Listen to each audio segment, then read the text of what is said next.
Hello. I was like, my sound isn't working.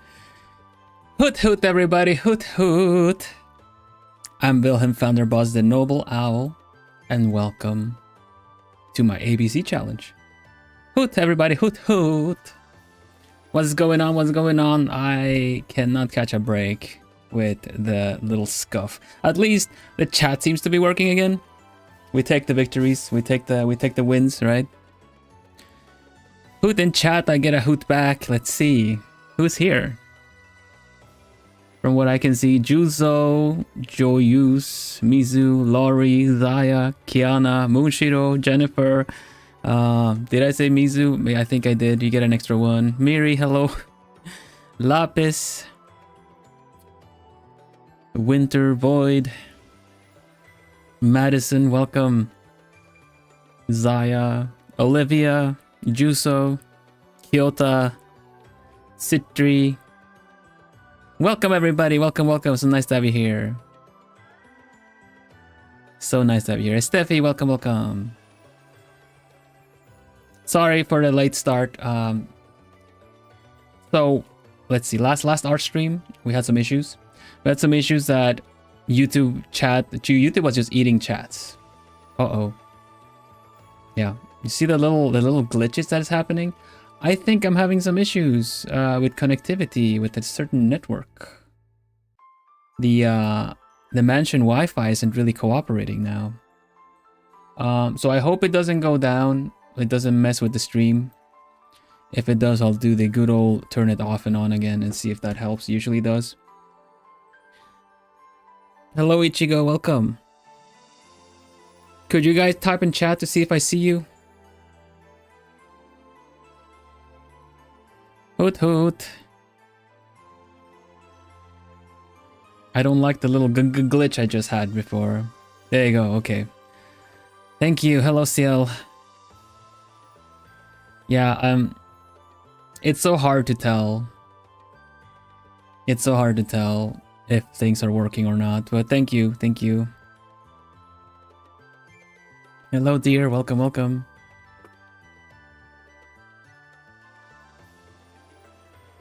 Maple, hello. Yush. So, what's going on today? What's going on today?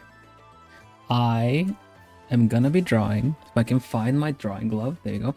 I have picked my my B character. I have sketched them, and you're gonna find out today what that is. For those that don't know, I started for myself. This is not like a community one. You can do it yourself if you want to, but it's not like one of my art challenges that I do for the community. Welcome Magnum, welcome, and Josie, welcome. I am just doing this for my own artistic challenging. I don't even know what that is a word. But I wanted to challenge myself and do this as a way to also ask the community for what character to do next, and so on and so on. Yeah, I had a lot of good B suggestions. So basically, I went out on YouTube community, posted, asked, could you guys give me a character that starts with the letter A, with not a lot of context. And I got a bunch of suggestions. And then from those, I picked a character that I started this whole thing off with, which was Aizawa Shota, also known as Eraserhead from My Hero Academia. That was the last one I did of this. Since then, I made a short that also asks, what is your favorite character that starts with the letter B? And you guys see where this is going, right? So we're here today to see which character it will be. Ah, I did it. I did it. Full circle. I got to say it. I said the thing. Yeah.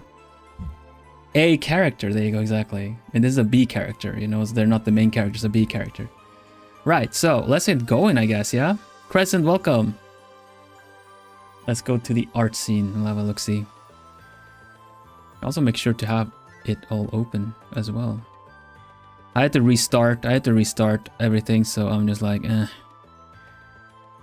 Let's see. ABC challenge. This one. Okay. It seems I don't have a good reference picture to show you guys, so let me find that too. How's everyone doing, by the way? We can start with that. How's everyone doing? How is everyone doing? Lovely weekend? Having a good time? It's kind of stormy here. I have a weather head, like, you know, my little antlers, my plumicorns. They are sensitive to weather, so I'm just picking up all of the changes. I bet you plumies also can with your little feathers. Cozy weekend, Naisu. Hello, Nai, welcome. All right, just as I said, Naisu. Man, that timing.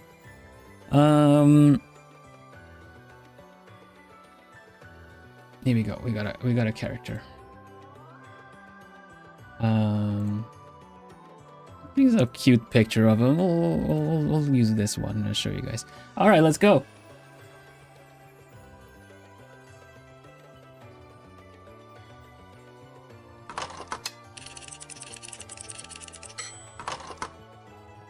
Welcome.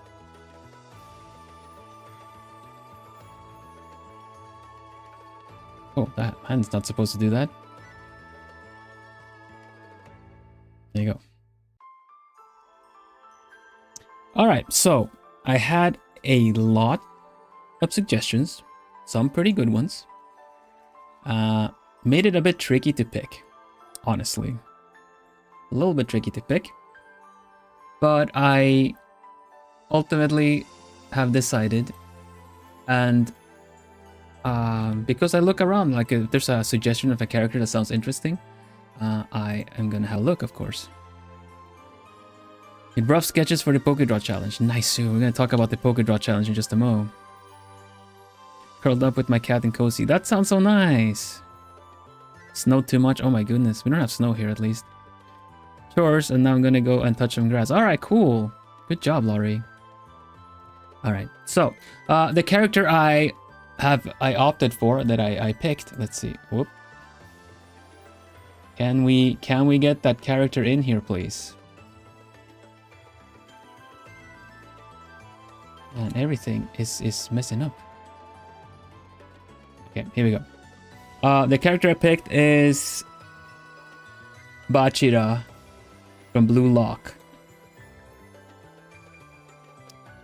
Yeah. Basically, I go by vibes. I see a character and I'm just kind of like, yeah, I could do something cool with this. And this is what we're going for. Now, I haven't seen Blue Lock.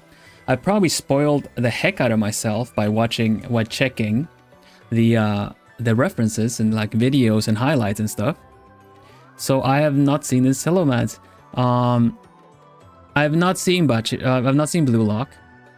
The clips made me really curious, and I would say it is a pretty cool character. So with that said, if you haven't seen Blue Lock, or you guys can correct me, we're going to talk a little bit, probably Blue Lock spoilers, because I've taken some elements from a little bit all over this show, I think. He has owl eyes, yeah, it's pretty cool. So I have a sketch done. Basically, he's a bit of a soft boy. He's a very sweet, soft-spoken boy that is just loves to play soccer. I'm gonna say soccer, even though it's football in Europe, just so we're clear. He loves to play soccer, and to the point where he does the thing that probably most people have thought, like, why don't people do that in actual games? He has such a good control of the ball that he plays around with, and just kind of he can solo most of the opponent team, because he's just really he really likes playing around a lot. So he's played on his own for most of his time. He didn't have a lot of friends, so he kind of had this how do you say that, almost like imaginary friend that he played with and does practice a lot. And that little imaginary friend essentially is the monster inside him, because, you know, lonely childhood and everything like that, how it manifests in anime. So that is what I'm gonna honor. I know that he kind of at some point gets over the whole like call of the monster, but I have sketched him like this. So this is the base that I'm gonna use for Bachira, my Bachira. And let's get going then, yeah?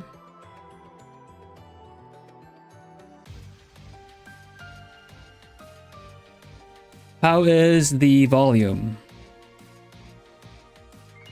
I feel like my... Uh-oh. Nah, it is not working well. Alright. Volume's good? Nice too. I want to hear the music in the VOD. It's always there. Thank you! Alright, so... Just like last time, I'm not gonna work a lot on it.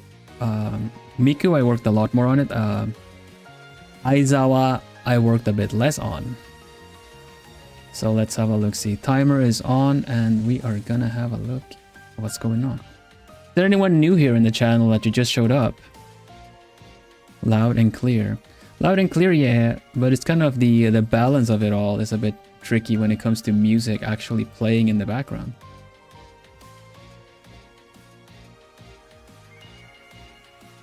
He's pretty interesting of a character, Bachira, because his design doesn't necessarily point towards the usual thing they would use when you have a bit of a traumatic past. He has this kind of bright and kind of happy eyes, you know, he has a little bit of a gloss in his eye and everything. But I guess he just gets pushed past it. He has a bit of a glary eyes, very, very starry eyes, so yeah. So yeah, here we go. I'm gonna work on this. This is all merged into one layer and we're gonna work alongside this. I think I'm gonna need to change a little bit of the I need to change a little bit of the proportions in this, but otherwise I'm happy with how the face turns out, because he gets this really almost like psychotic, but it's actually just smiling. He just really likes to play football a lot. Hello Natsu. Sketch looks awesome, thank you.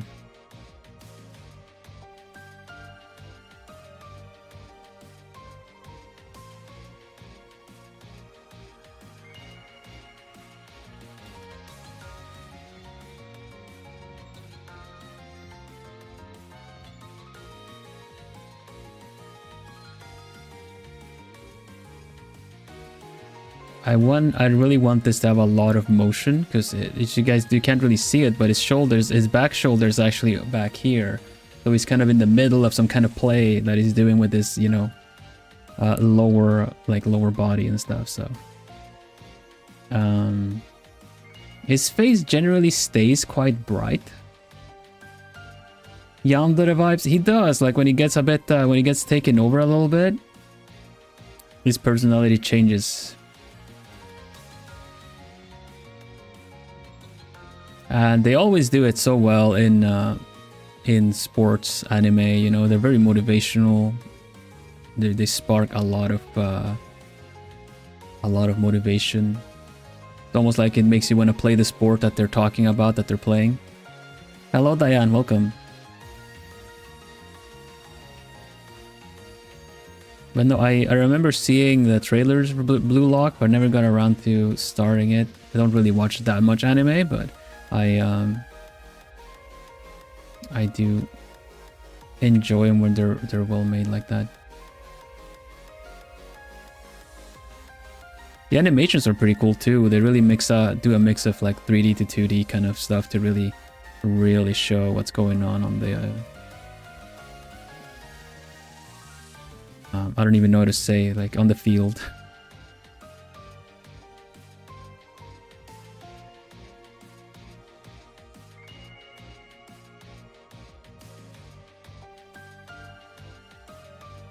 Oh, Joanne, thank you so much for being becoming an alchemist. Hoot hoot! Thank you for becoming a member, Joniko7. There you go, thank you. Thank you for saying so, Bloomy. Thank you so much, Joanne.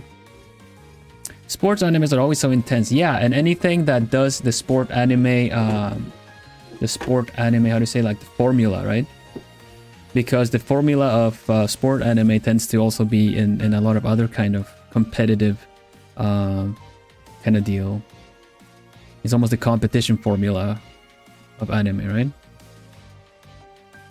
I'm just thinking about anything that would have to do with racing, because technically, you know, you can't say it's motorsport, but if you're doing street racing, like Initial D, for instance, you find the formula there as well.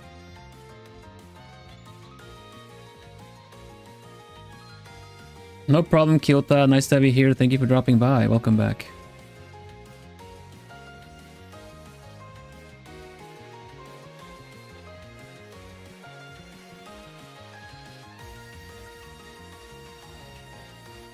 Right, so the monster tends to manifest with this is supposed to be like an eye, and this is supposed to be so it's supposed to be kind of like two eyes and like a smiling demon monster kind of thing, you know?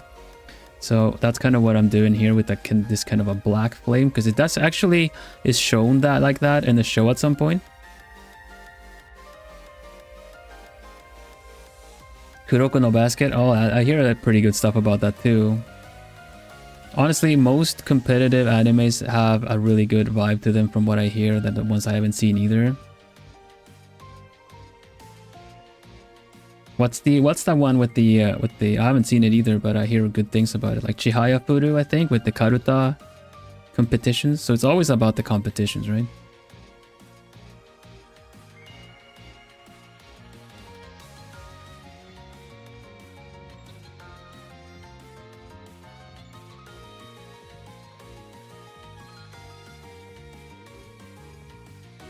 One that didn't go too crazy was Yuri on Ice. I guess so. That's still competition sport, you're right.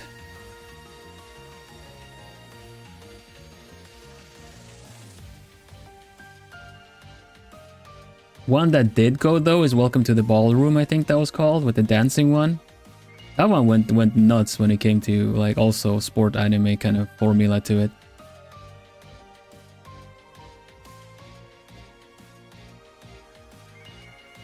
But the formula tends to be there, you know, rival shows up, or oh, they seem unstoppable, they're a natural, but then suddenly, you know, natural talent meets hard practice, and then a natural talent meets natural talent with hard practice. So there's always these kind of combinations of bosses that show up, you know? The boss fights.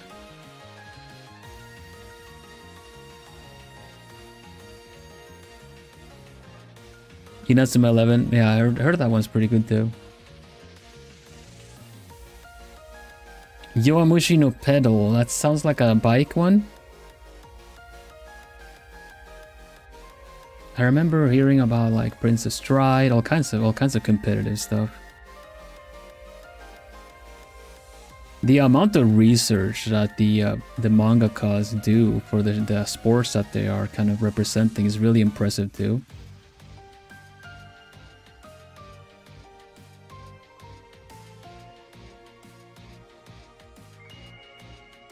Right, so we're gonna put a little bit of shade, like shadow on his eyes, just to kind of emphasize a little bit more on the whole kind of yandere is very almost like possessed at this point. He looks right through you, you don't exist.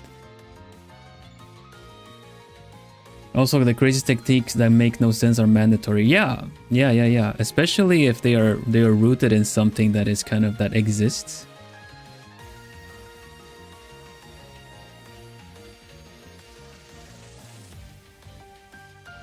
I, for one, would love it if sports were a little bit less feigning injuries and more about actual, you know, psyche and psyching up and going for it, and, you know. What would Blue Lock be if the opponents just kept throwing themselves as soon as someone got past them or touched them? Yeah, it does. They really do. The sports anime makes you so invested in the sports.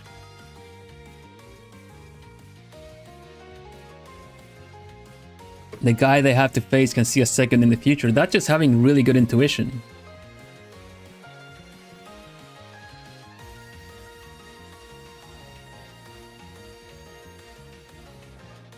But it's a really good way of putting like someone's like very practiced and good intuition as some kind of superpower, you know?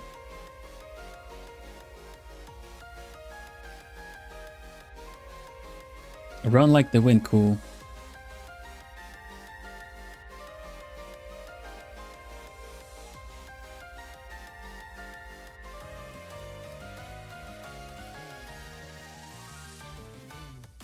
One thing I will say that I'm not too fond of, maybe growing up with anime and everything like that, that was always like to kind of, yeah, you should push past your boundaries, you're and everything like that. But the whole like rewarding yourself, taking yourself out physically a lot, not a big fan of that.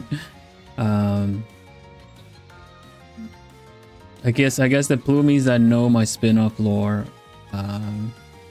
might at least know where that's coming from.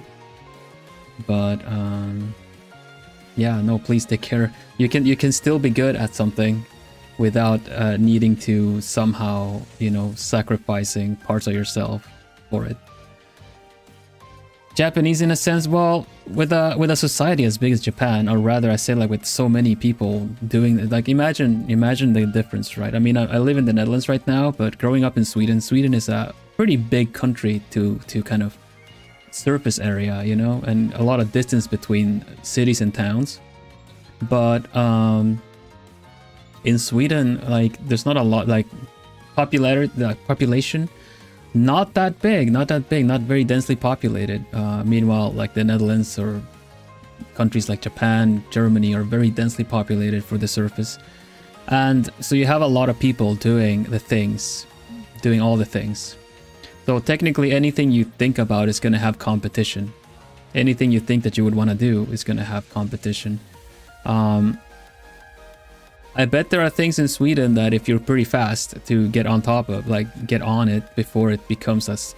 I don't even know if some things have even become Swedish standard. You're just kind of the one doing it, you know? You can actually get into doing being like a trendsetter much easier in a country that's less densely populated, right? But in Japan, everything, you know, there's clubs, there's like a big amount of like people doing the thing that you're doing. So it makes sense the way the sports animes are done, because there's so much competition always. So you kind of have to push yourself to stick out. And from what I understand, from what I know, from like, you know, Japanese society and culture and stuff like that, there's really not that many better luck next times. You kind of have to, everything leads up to this moment, and if you don't do it, you kind of, well, that was the dream. Gotta keep going, keep finding something else to do now, kind of a thing. I was talking about pushing yourself until the exhaustion thing. Yeah, but that's mainly why, right? That's because you have to push yourself in order to overcome, like be better than the competition. Theater anime A3, cool theater anime. Skate along with Blue Exorcist, all of them, many other characters push their limits, and then I'm worried for them. Yeah, definitely. Like even Bakuman, which is a manga making one, has a similar formula with, you know, pushing past your limits and beating the competition, you know. Though there's only problem I worry about is sports anime getting people into sport is, are we really getting into the sport or into superhero version of it? Yeah, exactly, that's true.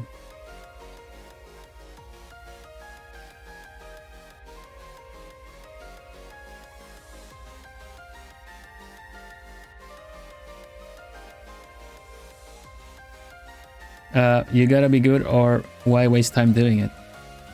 I mean, I know there's a lot of like, that's just generally a do or don't kind of mentality, I suppose. I've heard it too. I remember there's some people that say like, I remember hearing it from a cashier at some point, I think in Sweden. I was just waiting for my turn to pay for my groceries and whatnot, but then there was someone, they knew the cashier or something. They were asking, oh, how are you doing? How are you doing? It's like, yeah, we're gonna go to the like to whatever city, like further away, and we're gonna run the marathon or something, you know. And the cashier lady was like, oh, do you think you can win? And then we're all like, no, we just kind of do it for exercise and for fun, you know, get to know people and stuff like that. So, oh yeah, because I kind of like, I would never participate in anything unless I knew I would win or I had a chance at winning. So that's definitely kind of a mindset kind of thing. Everything is competition. That can spoil the mood a little bit sometimes, I feel.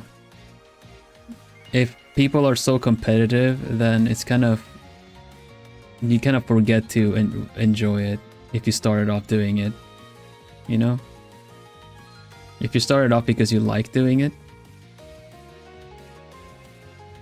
I think if you enjoy what you do, it's kind of just like if you do, like if you, for exercise, for instance, or something like that, you know, if you're doing something you enjoy doing, you kind of stop thinking about the fact that, you know, it becomes secondary, the reason to do it.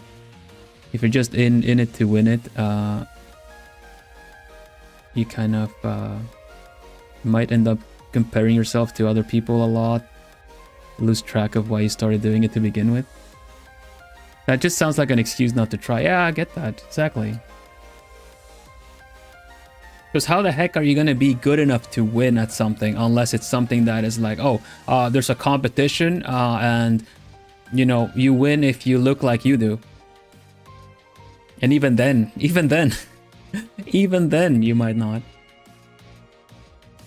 What was that thing? Can't remember which movie they said that, but I've seen the quote. Charlie Chaplin entered a Charlie Chaplin lookalike competition and got second place. Oh my gosh, everything is running so slow. You're doing it because you want to be better than your past selves. Yeah, exactly. I found that as well. Like I've actually crashed multiple times when it comes to art. Sorry, like everything is glitching behind again. I mean,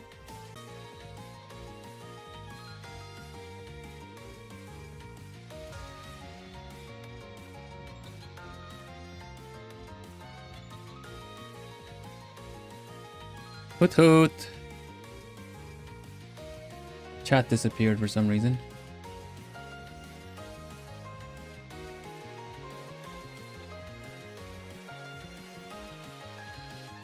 Huh.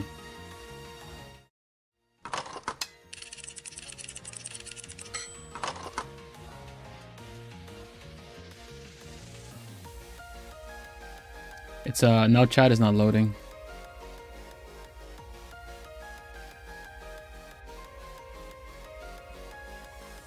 There's a lot of things you can do to troubleshoot. I've been in the nitty-gritty of it all as well, doing everything from manual DNS and IP settings for everything in the network to setting up a manual network situation. Oh man, it's really not loading. What about the other? As well, man.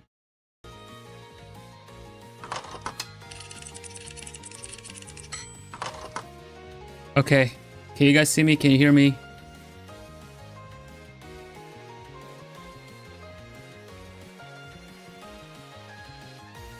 Lost connection on a lot of things. Yeah, I should be back. Restart, like refresh.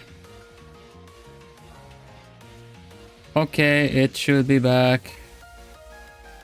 Refresh stream, please. All right, we're completely back. Okay, I'm gonna ask you for a little favor to please make this last. Hell, join me in liking the stream. Give a like to the algorithm. I think the algorithm might be upset. Let's give a thumbs up for the algorithm and hope that it blesses the rest of the stream. Thumbs up. Let's go. There's no audio, Vil? Really?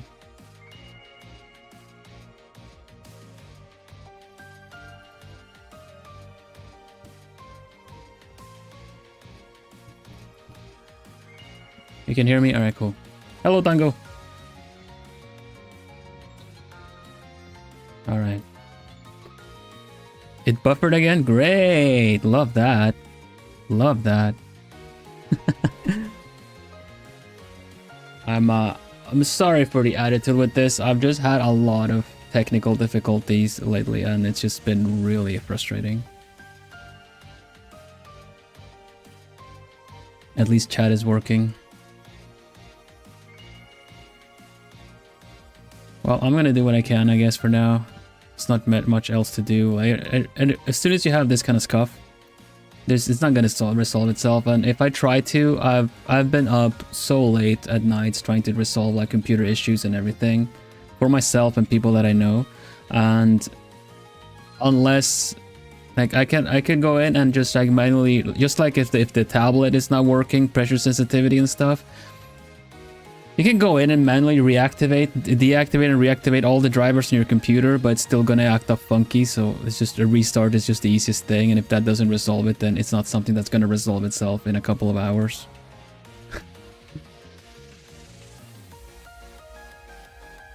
You're the IT guy in your group? Yeah, I guess so. There's always that one IT person, right? And I read like one or two IT books. I just really like tech stuff. You guys know I like to tinker with electronics, and by that means also that you become the tech person. My condolences, yeah.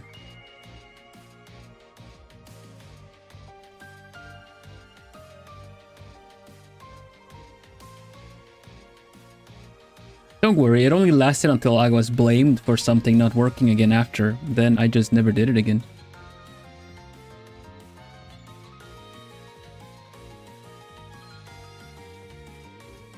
Then I just kind of like, well, sorry, I don't know what to do. I don't know what to do. I guess you should buy a new one. That works pretty good, actually. You know, you build your own computer, you build your own magic mirror, and it lasts problem-free for like so long.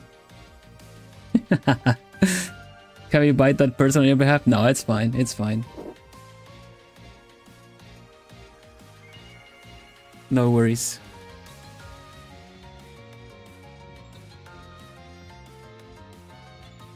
We good.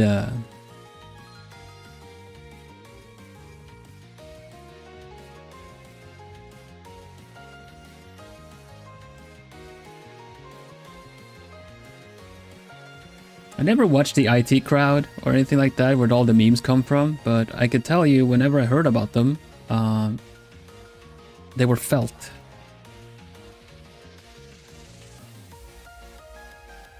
Being the go-to. I can be pretty goated with it too.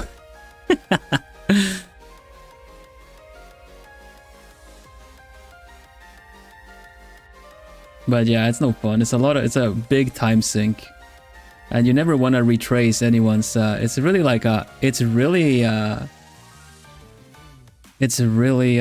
know, like such a huge time sink to try to backtrack on whatever was done, you know? Always goated. Speaking of goated, you know my antlers, my horns, the two little antlers that I have, that is based off of an owl's. Do you know what they're called? Was it you that wrote it, Miri, in the Discord? The horns of an owl is called plumicorn. I never knew. It was fated, like the fact that I call you guys plumies. They're plumicorns, like unicorns, but plumicorns. That was so nice. So happy about that. Okay, gotta be careful to not clump the hair together, because I want there to be a lot of motion in this. That's adorable. It is, right? Hello, Starlena, welcome. Well, thanks everybody for your tribute to the algorithm. It'll be alright. Hopefully I don't need to run and restart the router again. It took a while, right? It took a while. It's a big mansion. As you guys saw, to run down the hallways. I should probably show one of the plumies where it is, the fastest flyer, and then just kind of be like, okay, you go turn it off and on again. But, you know, I have myself to blame because I put it behind something, a really heavy, like, you know, it's really tricky to reach. Plumies can't do it. It was destiny. It totally was. Plumicorn is so nice. So yeah, if you're just joining in, this is Bachira. Bachira from Blue Lock, which is a football anime, and my choice for the character that starts with the letter B.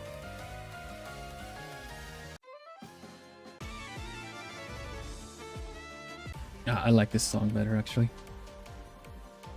Using the Plumie network to reboot the network, right?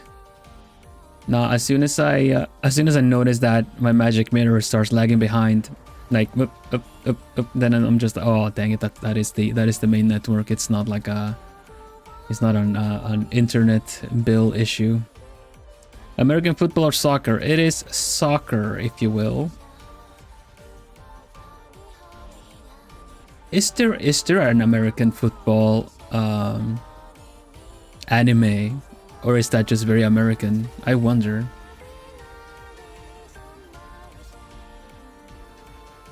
I will say though, because you kind of always see anime being so like pushing for the sports and all these kind of fantastic feats that they do, but and every so often you see Japan compete in the big in the big competitions and stuff, right?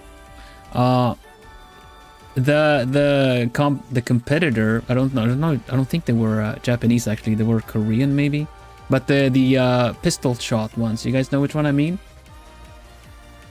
There was a competitor at the Olympics that showed up for like pistol, what is it called? Like just shooting with a pistol. And they looked like a friggin' main character. They looked like an anime main character. I respect that so much.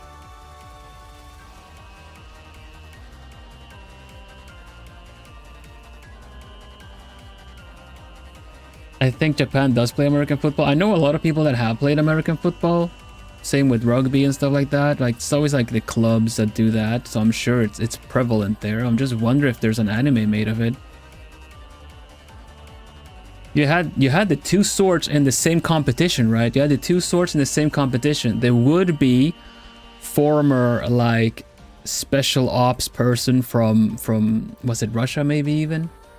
That just showed up like they just had gone out for a coffee and a smoke or something, and then they just like waltzed in there and almost won it. And then you had the Asian, very almost like Chunibyo accessory kind of person that really looked the part as well. You had both. One was so casual but so good, and then there was the other one that was dressed for the, like, you know, the MC, the main character, the gacha character that showed up. I thought that was so fun to see.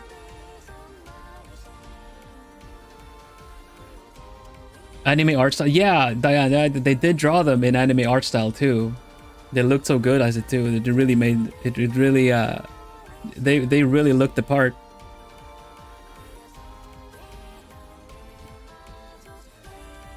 I would believe you would be friends with Tinkerbell since she likes to build anything.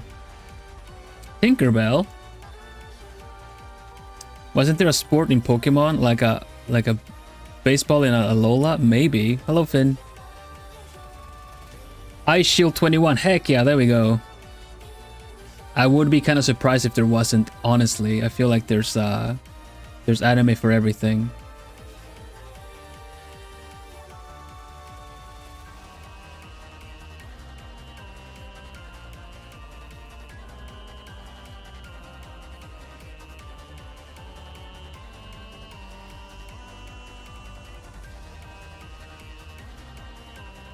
Gotta give this the look of like the monster. This has to be an eye, and this has to be. What are we drawing for B? I'm drawing Bachira from Blue Lock. It's a character. It's a kind of soft boy, very kind, kind of that turns into almost this freaking metaphorical monster when he's playing football, like soccer. So I've drawn out Bachira here, and we're gonna do this really complicated. Okay, let me find some Bachira references again since I restarted stuff. I'm gonna do some complicated motion in this because I want to try and do as much motion as I can with this. So let's see, Bachira. This picture maybe. This will do. All right. So, Bachira is this really sweet boy that at some point gets pushed past his kind of limits and comfort zone and everything, and then this kind of, you know, his love for football, which essentially was there when he was the most lonely when he was younger, essentially manifests into him just kind of being almost being in a monster trance. It gets like almost possessed, you know, by his kind of will to play or generally things, and then he's just almost like in the zone, and he's kind of just doing these tricks that usually are not seen as viable for competition, you know, when you kind of play around with the ball and stuff. But he just does that like it's nothing in the field and scores for the team and everything like that. So I'm doing this like he has a flame coming out of him, because this is shown at one point in one of the scenes where he reached flow state, I guess. So what is flow state again? Which show or movie is that?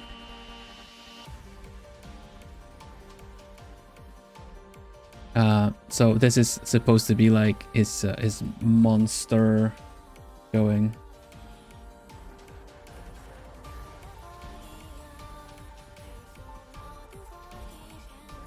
This is the eye, and this is the mouth, and I think it's supposed to be a little bit more jagged.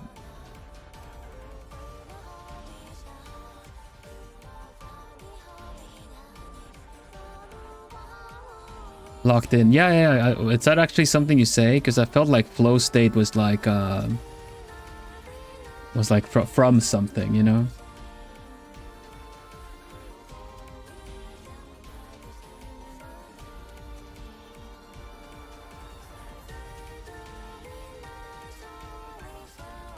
So yeah, basically, short answer, I'm drawing Bachira from Blue Lock for B character.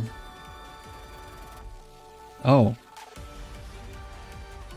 It's a Blue Lock thing. They're also in Soul. Oh, okay, cool. Flow state, that's when you flock in, yeah. Lights and shadows, thank you. Kind of just blocking shadows in a little bit.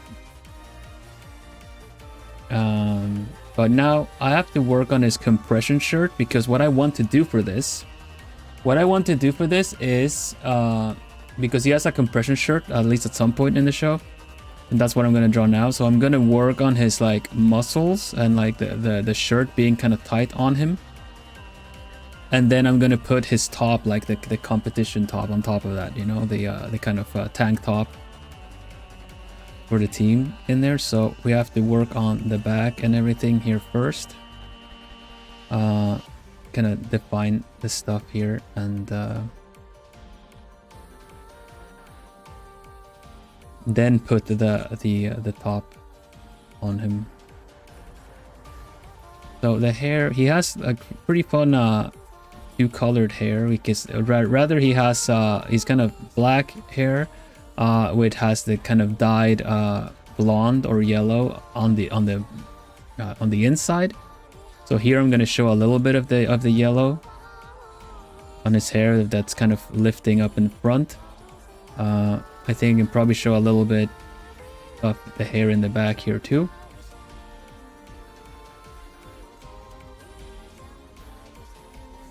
Something like this, yeah. And then we'll see when I lift the rest of the stuff up, because the idea is that he has very messy hair because he's very much in motion right now. So yeah, we'll wait a little bit with that. At least I got that defined. So the compression shirt he has goes up to his neck here, kind of like this. And now I get to block in muscles, which has been ages since I've done any kind of anatomy muscle practice. So let's see if we can do it convincing enough.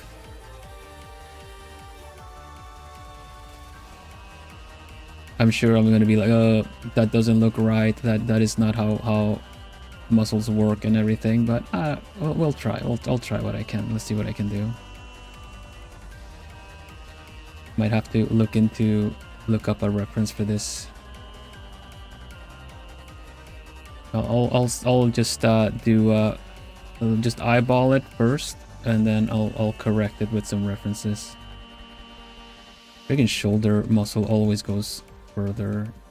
you might think. There, biceps, triceps.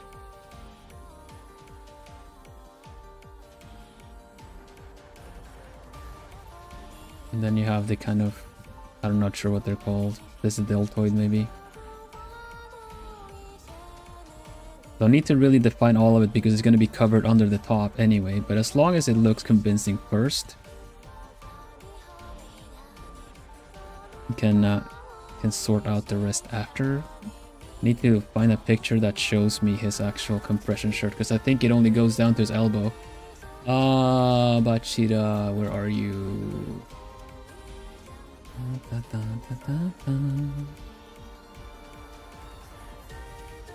Just checking, can someone hoot in chat just to make sure that it works? Let's see.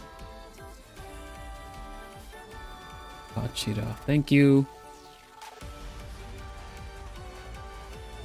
There you go, that's a pretty good view of his compression outfit underneath everything. Thank you, thank you. So it's actually, he pulls it up by the by his before his elbow here. Something like that, yeah. And then from here on, it's going to be a bit of foreshortening to where his arm is. So I need to pull the arm back a bit. Something like this. We have the elbow right there. Elbow. And then bottom arm is usually, how is it again? Let's see. I'll check my own.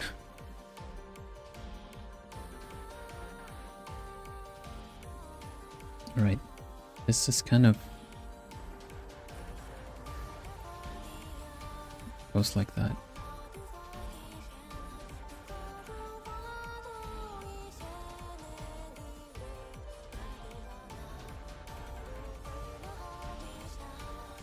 When you check your arm and just tends to see where any kind of definition of everything goes.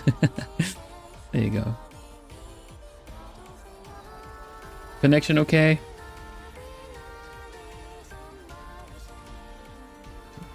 Oh, it is going in and out. I cannot, like... I would need to know if it's happening to a lot of people. But at some point we're gonna have to like just assume it's working regardless and not report everything that happened. Yeah. So it can be everything from your connection or the app or YouTube itself.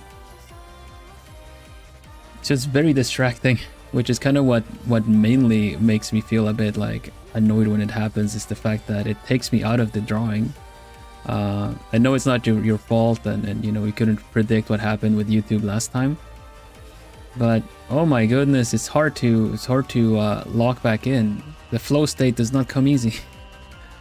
But yeah, thank you guys still so much for helping me, keeping me informed and helping me sort like the any scuff out.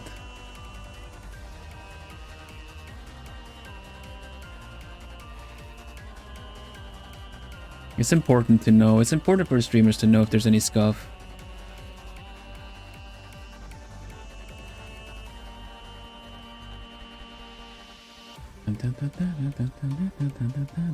Okay, here we go. So here's somewhat of a definition thing. I'm probably gonna find some issues with this at some point. But at least it's convincing enough, right? I think it looks somewhat convincing here. I'm sure if we would send it in for some feedback to someone that is a better drawer than I am, I would find a lot of things, but we are going for good enough because it's essentially a speed drawing. So that kind of helps me also kind of keep in mind what parts of the drawing is more important to focus on too.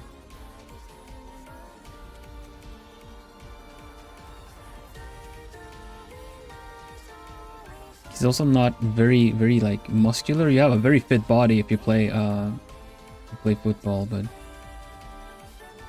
generally he's not really. It's more for lean, for running. I keep losing connection to Streamlabs as well. I don't know what's up with that. Maybe I should, you know what I should have? You know what I should do?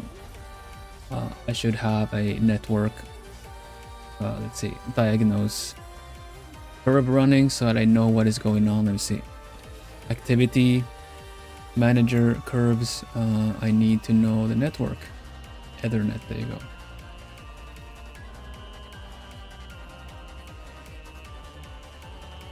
Ether!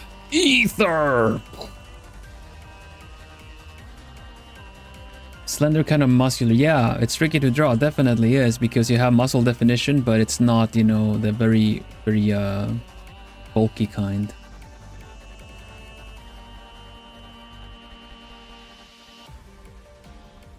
This is also really tricky because he's kind of putting his neck forward, you know?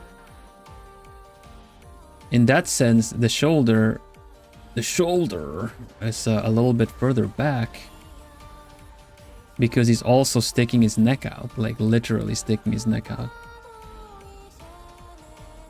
One thing that they do draw him with is a pretty strong neck, which I like seeing, because otherwise anime is usually like, you know, teeny tiny neck. Okay, so you do that and your shoulder blades stick out a little bit. You have and your shoulder blades stick out a little bit. And I don't think I need to do a lot more definition for this after this, because I can just do the top on after this. So how do we pose the arm in the back to make it look like there's motion, huh?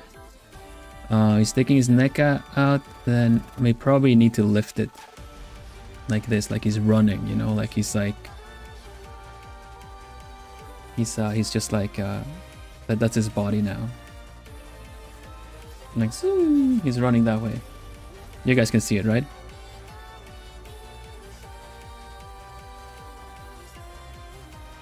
So then, oh joy, I get to do me. I said, oh joy. I said like, oh gosh, I need to draw the other arm in a very tense position, but backwards now. So we have the shoulder, but this time the triceps is kind of more prominent on this side. So gotta be like.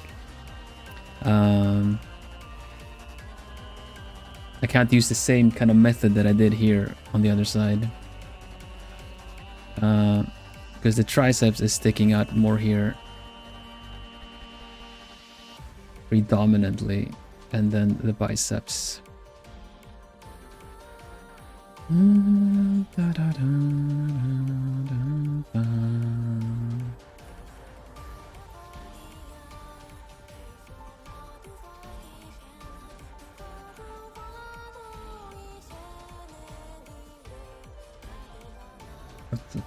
Let's see. All right, so we got the body somewhat. We're gonna fix it up later. You should have said, "Oh joy," yeah, exactly. That's what I mean. That's what I mean. You said like, "Oh joy," and I thought you were calling for joy. Me too. That's what I meant too. It's like, meanwhile, joy. If I don't know what Joy's doing, but because I thought I caught myself saying it too. Oh joy, and then meanwhile, Joy's like, huh? And then we've said it like 5 times in the meantime, so it's like, huh?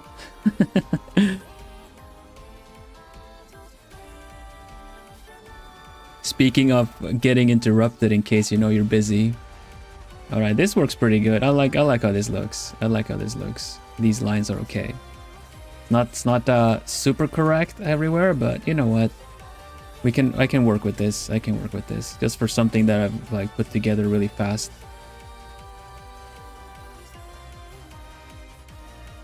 This is fine.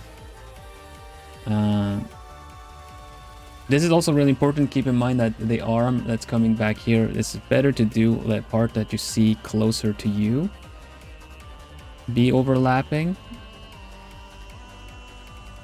Otherwise, it looks a little strange.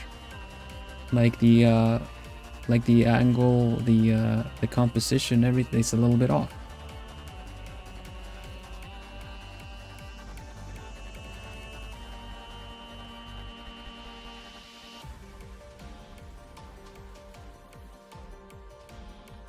Change the shape of this, honestly. Something like this, yeah. Then he has some details on his outfit as well, so I can probably get that in there. All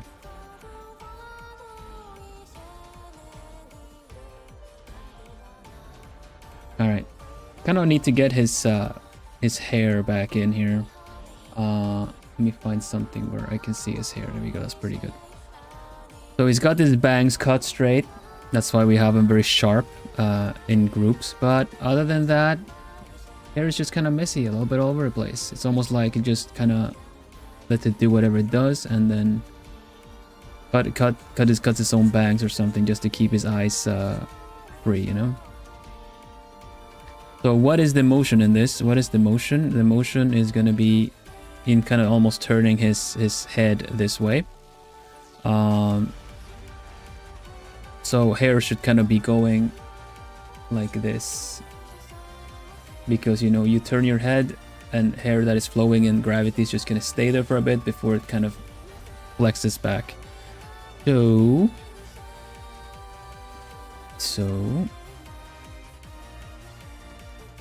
let's put some strands in the way of his hair. The other side has the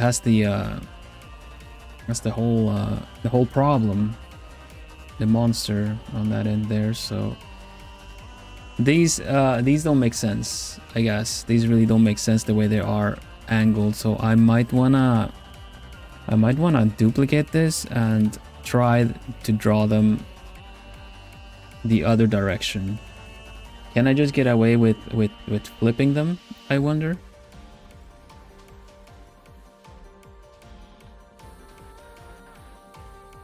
Probably can.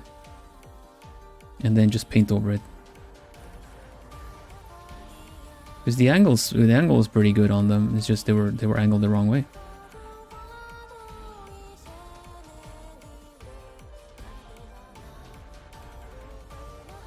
We like it when that works out, right? We like it when, as digital artists, we enjoy when we can kind of copy pasty, when we can cook some copy pasty, copy pasta. Not that it really matters that much in my case. I would just repaint it anyway, I suppose. But it's nice when it does work out. Saves a little bit of work.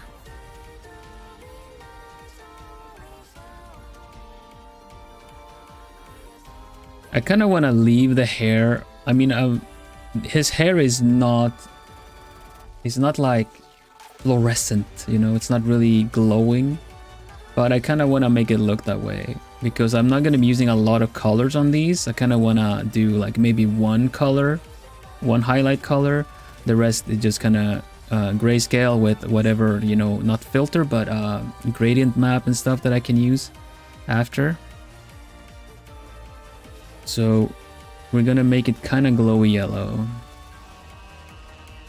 And then I'm gonna look at his hair. What does your hair look like, buddy? Just lying flat mostly. It'd be good to do something that kind of breaks the shape of it like this.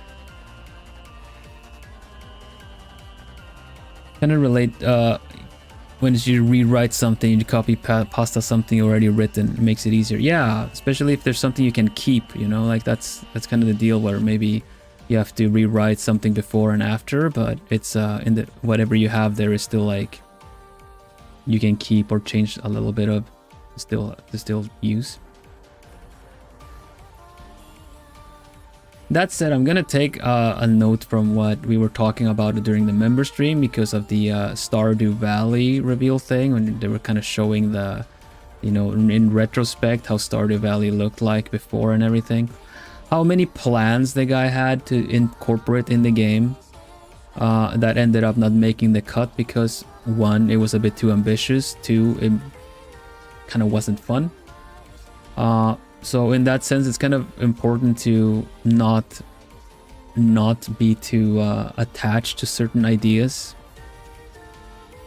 Because I've been there as an artist. I've been like, I just absolutely wanted to make a certain pose, a certain thing work. But that's also kind of why you want to do thumbnail sketches and everything to kind of try what works and what doesn't. Even if you just keep going for your first sketch. you still want to try it out if it would be possible to do it differently.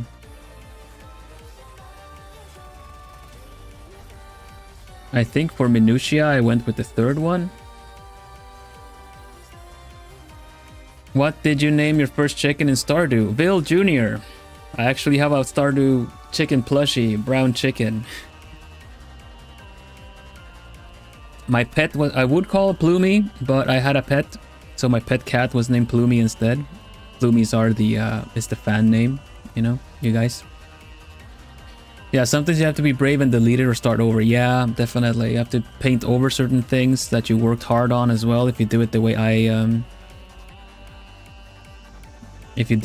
do, which is one layer thing, you just have to be like, well, you know, well, erase a huge part. Can't be helped.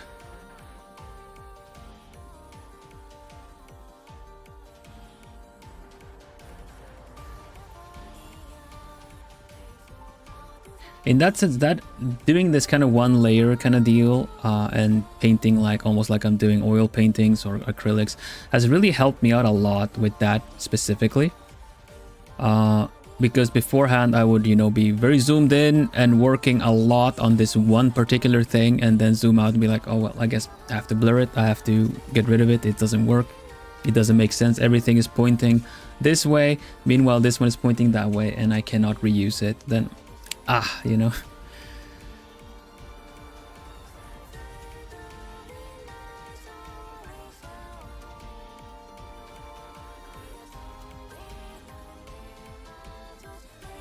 Let's see. Let's see. What am I doing? What do I want to do? What do I want to do? I want to get his hair sorted out. He's tilting down a little bit, so that means we would see a little bit of the top of his head. Also coming around this way almost. Because the hair would be, normally, would be parted like this, and you have the fringe, and be parted like that. But because he's in motion, that still gets parted the same way, but the hair is pointing the other way.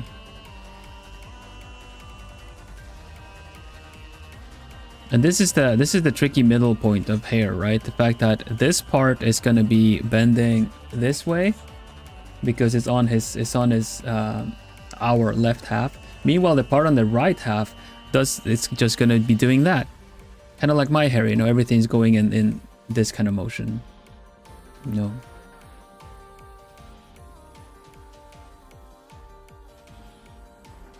So, well, I'll see if I can make sense of this for the sake of the shape of it all, because we have the monster here that's kind of taking up big space.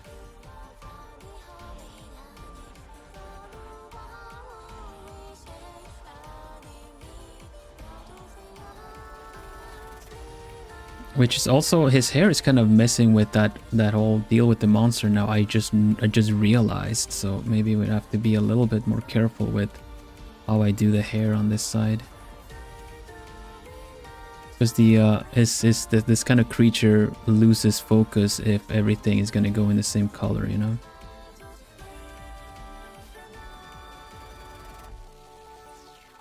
Or value, I guess it's value.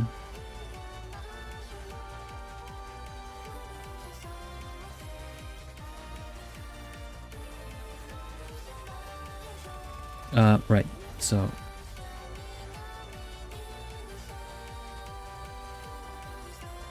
his hairs are sticking up all over the place.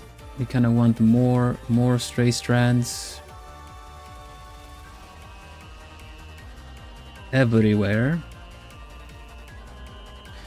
And I'm also thinking that even though this part is dark, this part probably should be brighter and the other part should be darker, which would just make it all the more easier to work with.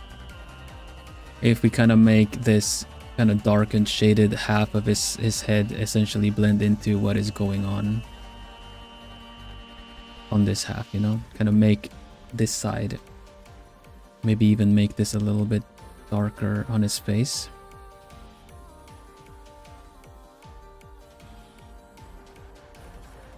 kind of really makes that side of him be a bit what is manifesting the creature, the monster.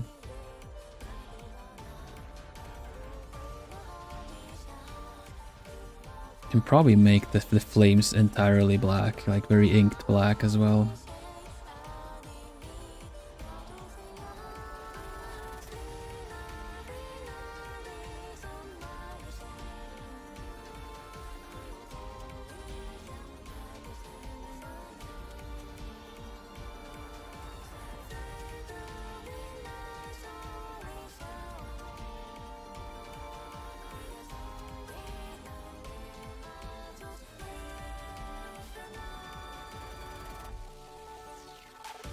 So that way I can give his hair a little bit of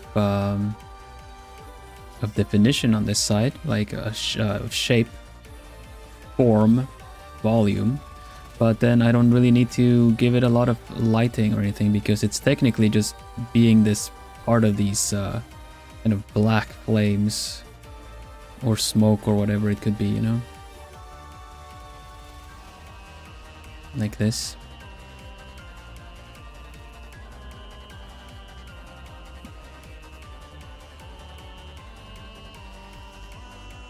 I'll clean this up in a bit, of course. I'm just I'm kind of playing around with the concept a bit, because I just sketched it. I didn't want to do too much on this, because that's what the stream is for.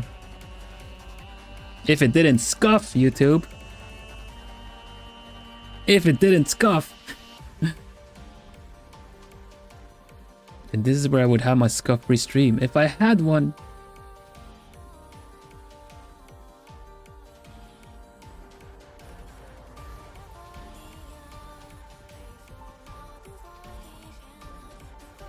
I'm kidding, I'm fine.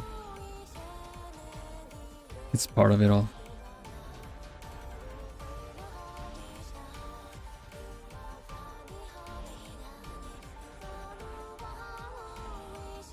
Yellow and black is a good combo of color. It really gives the yellow color a good pop.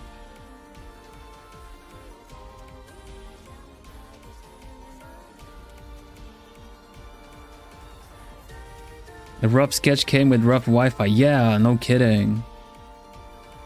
Totally did.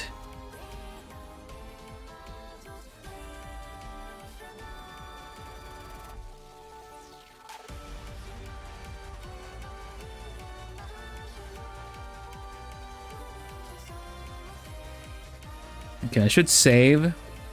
I should drink something. Ah. And we're in for second half. Technically, a little bit after.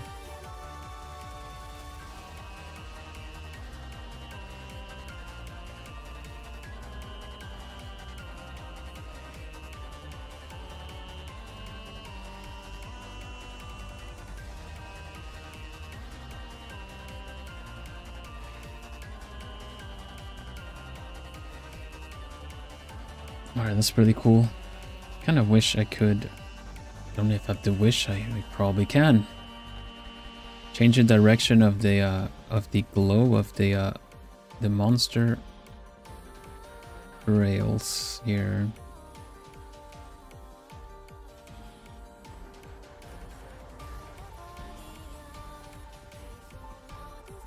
I was literally like, I wish I could change this. I mean, this is my drawing. I'm making this. I can change anything I want.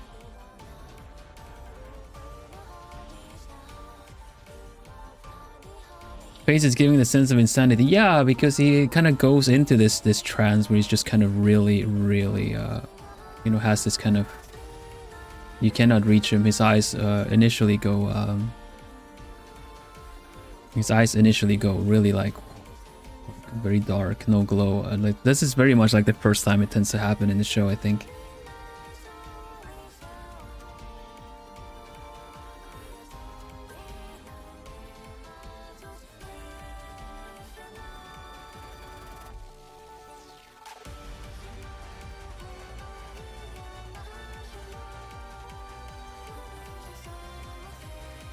Okay, pretty cool. Let me see if I can get the... I think it would be a blue one, but I'm not gonna have any colors anyway, so... Let's see. This is what I'm looking for. This is what I want. Because this has patterns on it too. The compression shirt, so to say.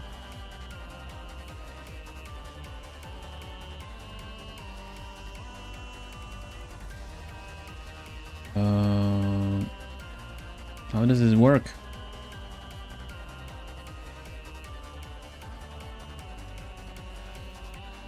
Like that, sure. Like that, sure. It's fine, it's fine, it's fine. Don't compare it to the original. It's fine as long as you don't compare it to the original.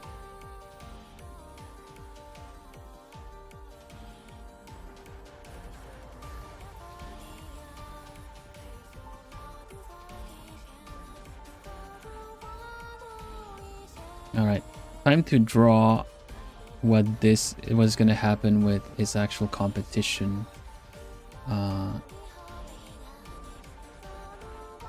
Oh, let's see. So we wanna, I wanna have a lot of motion with this.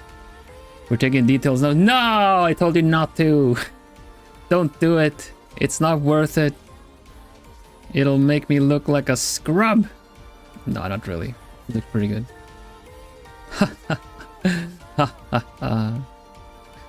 Let's see.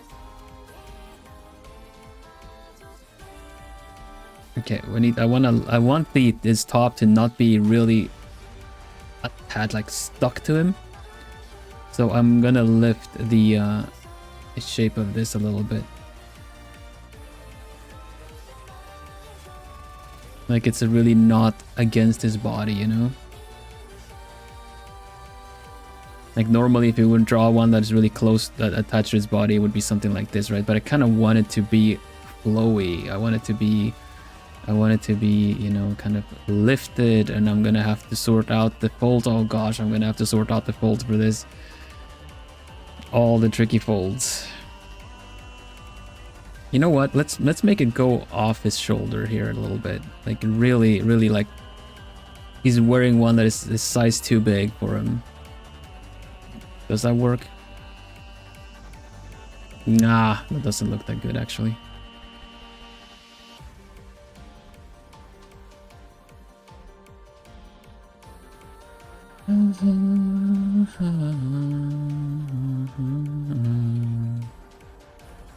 Let's see. I think best way to think about it is like a flag. If I decide that the main folds are gonna be here, then this comes up, follows here, here. This one kind of folds behind it, and then it doesn't show up until after this.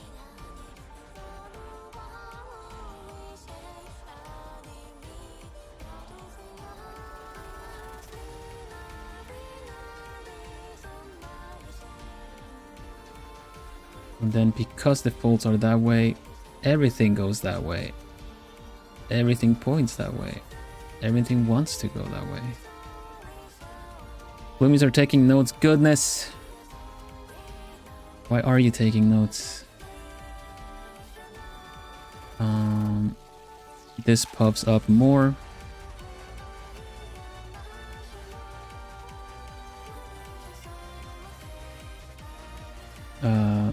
This is actually more like a fold like that, then a straight line, and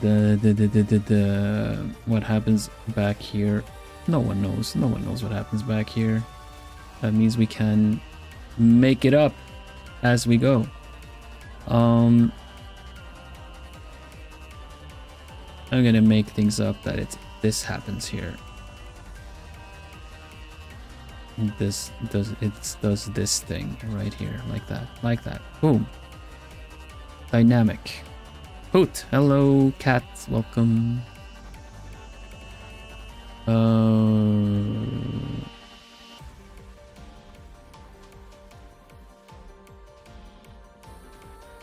Does this work?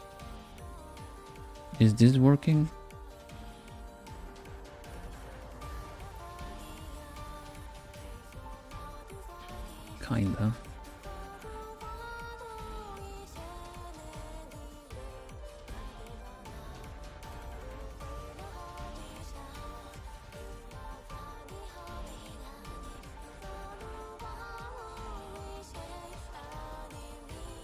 Da, da, da, da.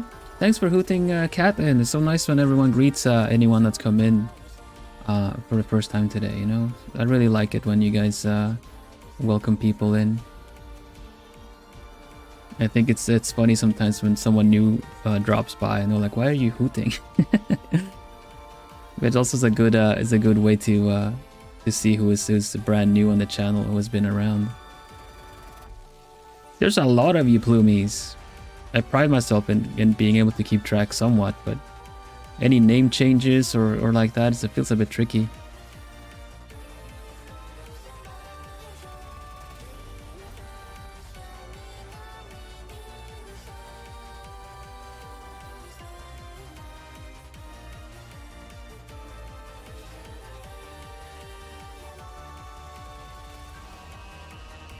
I don't know if this is gonna look good, but we can only try, you know.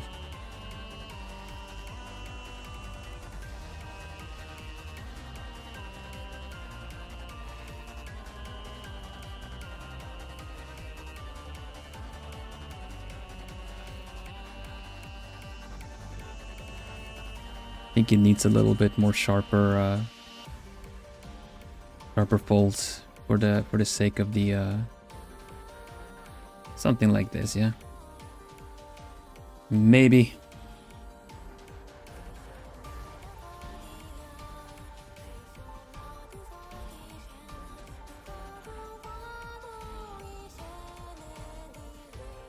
Da, da, da, da. So gives this effect. Doesn't look half bad. Might work. I think it could work. But since it's blue, it should be a little brighter than the rest. Probably a little darker than this, but at least in order to tell them apart for now, this is what I'm gonna do. It looks a little strange, I'm gonna say. I'm looking at it now, it looks a little strange. I think it's because of the sudden bend of him. It should look a little bit more like this. Hello Maria, welcome. I'm drawing Bachira from Blue Lock for my character, for my beak character. I don't intend to clean it up too much.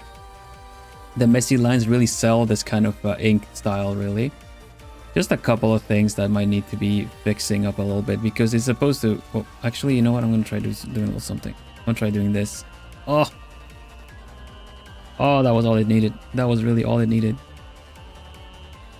The angle was off. The angle!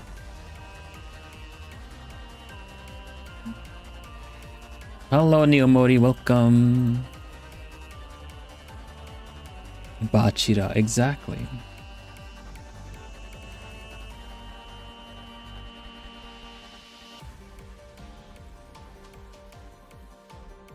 So if I just were to clean this up a little bit, put a little bit of shading on it underneath, and then work on the folds, I think that would be plenty for this actually.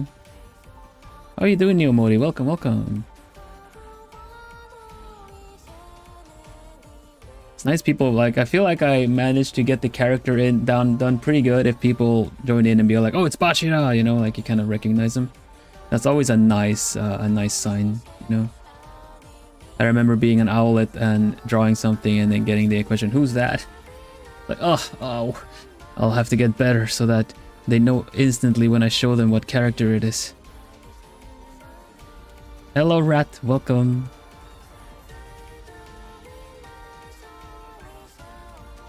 How are you doing? Maria, Neomori, and Rat, how are you guys doing?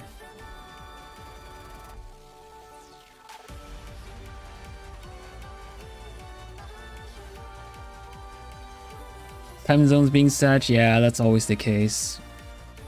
But you're welcome in anytime, really. It's looking good, thank you. Kind of work, I'm figuring some stuff out as I go as well, so. You know what? I think I'm gonna merge it. I'm gonna merge it already. Should I not? Yeah, no, you know, we're gonna do it. We're gonna do it. I'm gonna do it. We're merging it. There you go. It is done. It is done. Cray, yeah, so wild one.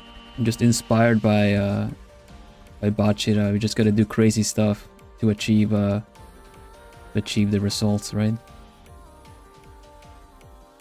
The season 1 was great. I recommend the manga if you're interested. Oh, right. Now I feel like I've spoiled myself quite a lot just doing the research for the character. It's really interesting to like asking for characters, and then at the same time I kind of get to essentially experience some of the shows I haven't seen by the characters that you guys recommend. So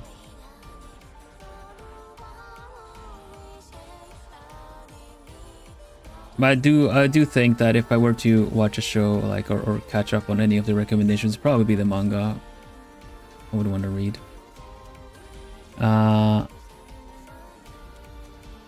Oh, that's so fun. Like, that's great. Okay, so it's worth mentioning now. I think I have a feature stream coming up at the end of March for the current challenge, which is the Pokemon OC challenge. If you are an artist of any caliber, honestly, if you're an artist of any caliber, consider joining. The challenge is that you need to draw an original character of yours as a Pokemon trainer with a matching Pokemon. That is the base. That's the entry for it, and then your entry will be super effective if you make the character kind of match with the Pokemon back. Essentially, you know, they have similar vibes. The outfit kind of matches. I'm pretty sure. No, I'm not actually right now. I'm not entirely sure if I did link it in the description. But I have it right here. It's a short on my channel right now. The Pokemon OC challenge. Wow, it's got a lot of views. That's so nice. I hope people enter. This is the Pokemon OC challenge. Have a look-see.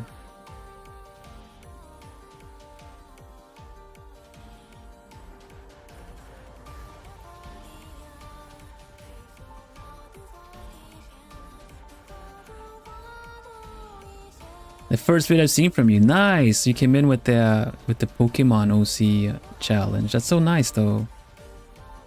Always put those out, hoping that it'll reach new people as well. But yeah, I like doing monthly art challenges. So the current one is a Pokemon-based one because Pokemon is celebrating its 30th anniversary.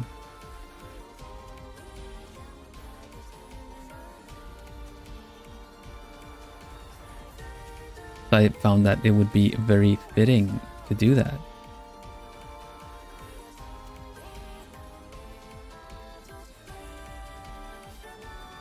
It could very well become a full feature weekend again. Yeah, right. Not gonna lie, that would be fun, and I'm gonna try to schedule it as such so that no one gets taken. I think at this point with the popular art challenge, it's better to have scheduled for 2 days and then see if we need them. So I'm gonna update the Blue Mod schedule as well, so you guys see that.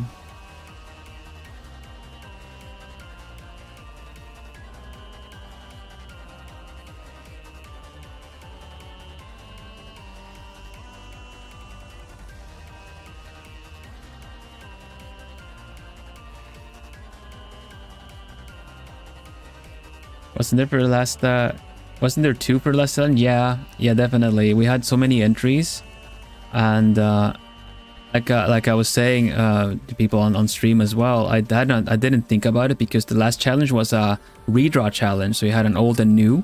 You're supposed to take an old character to oh yeah, but then again you did see that. I remember well, for those that don't know, you're supposed to take an old drawing of yours from years ago and redraw it in your current skill, so you could kind of see how much you'd improved over time.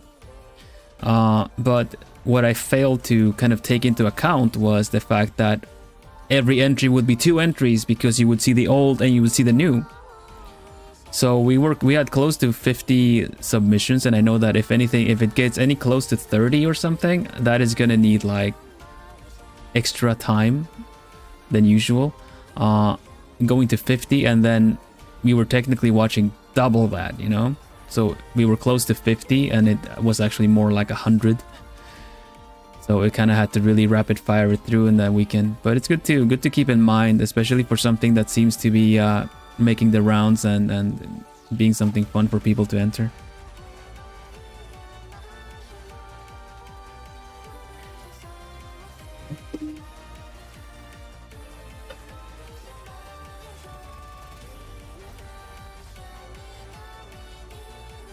Not really an artist. Well, it's for any caliber. If you wanna join in, I don't.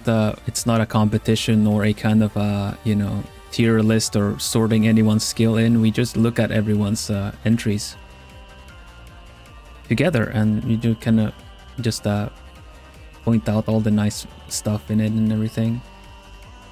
We get entries of like, you know, pencil on lined paper and stuff. So they're all welcome.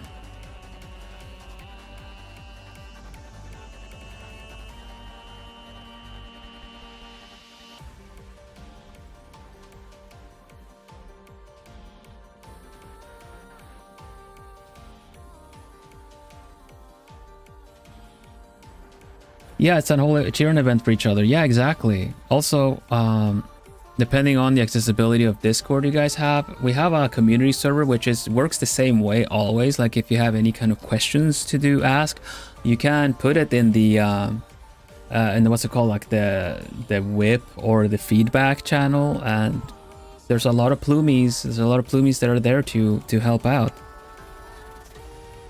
I'll let my plumie on my head tell you about it. If it works. Maybe it's not working now anymore. Ugh.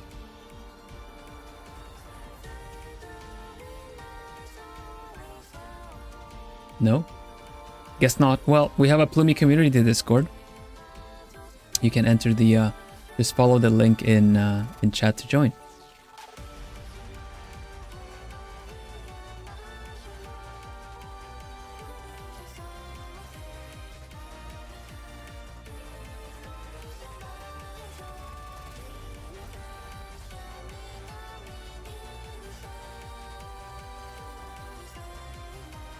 Yeah, it's nice. That's really good to help out. But of course, be mindful that it should only be in the feedback channel, so that you don't give a lot of unsolicited feedback if the artists don't need them. But yeah, if you put it on feedback, then you can get all kinds. You can actually ask for specific ones too, if like, oh, what do you guys like better or something like that. Not everything needs to be pointing out everything that is off about a drawing, you know.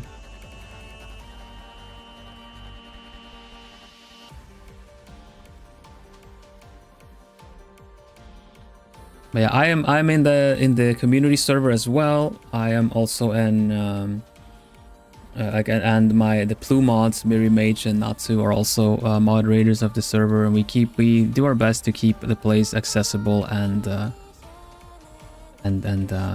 you know, kind of welcoming for anyone that wants to join in.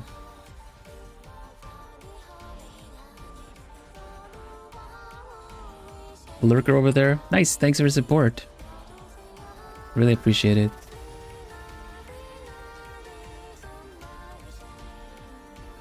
I was very overwhelmed with the support on the Discord server, honestly. I didn't know what it would pan into. I could only hope. And then there were Flumies that, you know, help out with boosting the server, that show up, or people that are like lurking and reacting. There's a lot of people that ended up joining in, and it feels really nice. I'm really happy with how it's shaped up as well.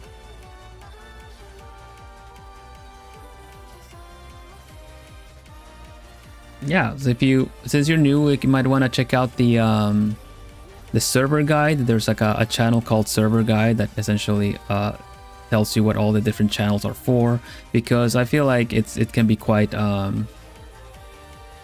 It can be quite daunting to enter a new Discord with how everything is structured, how many channels there are. But at least there's one main chatting channel, which is general chat, and then there are like different picture post channels. There's a little reading nook for book and literature stuff.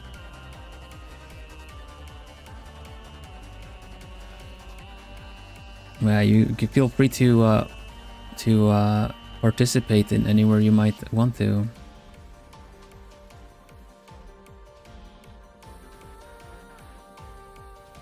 Just be sure you check the channel, the server rules as well.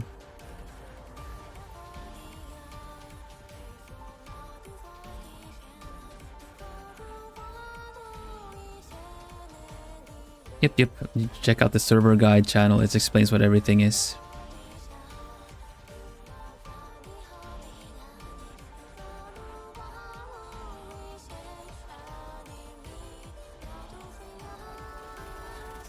I appreciate it. That's nice and considerate.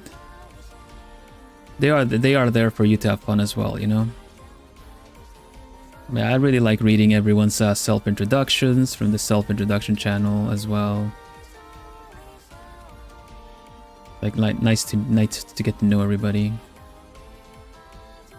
Putting a little bit of more, you know, more of a person behind the name that I see on stream as well, you know.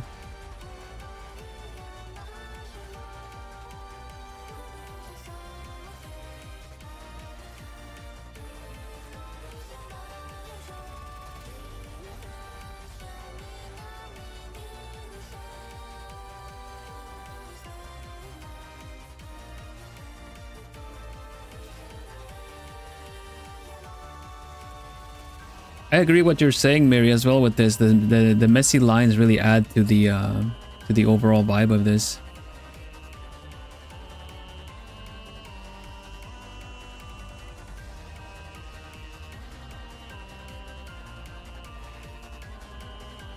More so than I expected them to, because I was expecting it to go a bit like messy, sketchy for the sake of the motion, but it really, even the messy kind of stuff around him, the lines that I haven't cleaned up, it still really adds to it.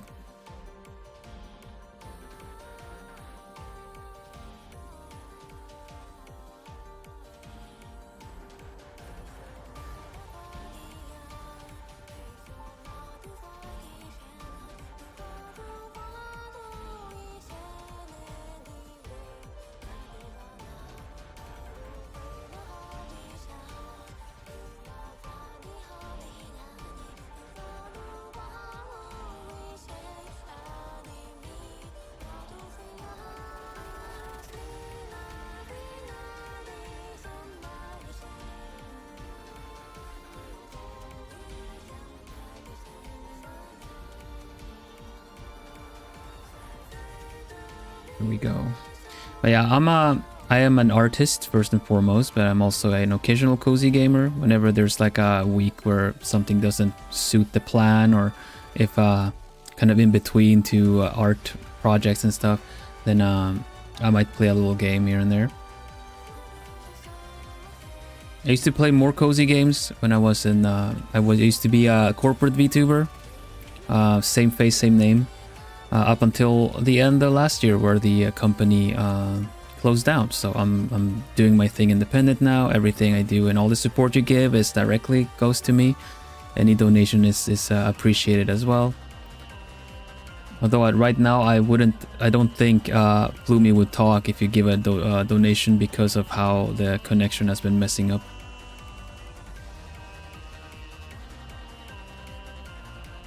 Bloomy's asleep. Let me put Bloomy sleep. There you go.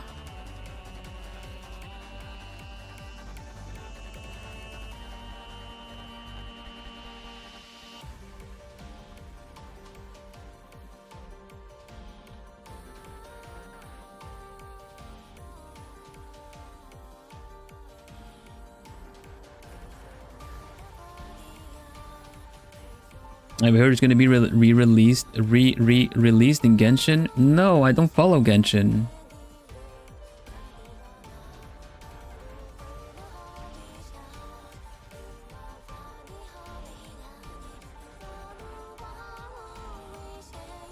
I don't really care much per se. I like the characters here and there, but I'm so out of touch with anything Genshin. So thanks for being my body double for stream. I should have got some work done. That's the magic of my streams. I body double. Your body double part. Your body double buddy.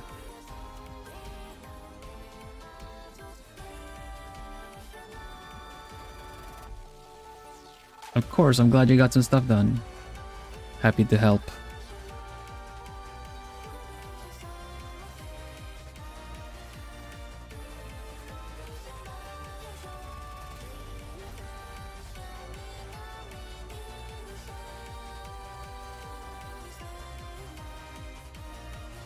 I would assume even if it's a compression shirt that it would probably stretch like this, have a little bit of folds.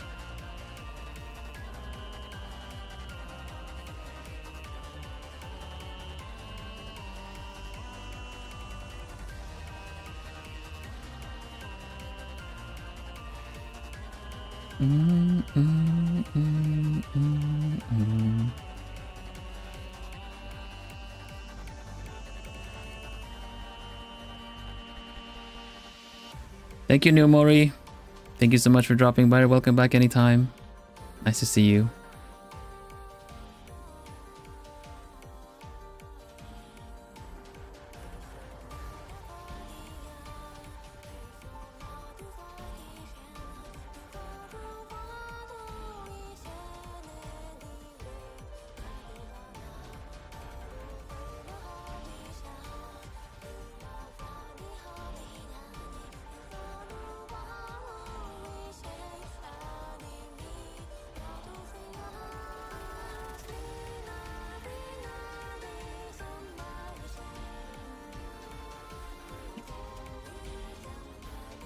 Might be a little bit too many folds.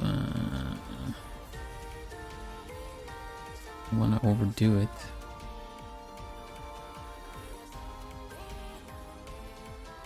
Oh, could do two at the bottom. Could do two folds at the bottom. Yeah. That's what we're gonna do. That's what I'm gonna do.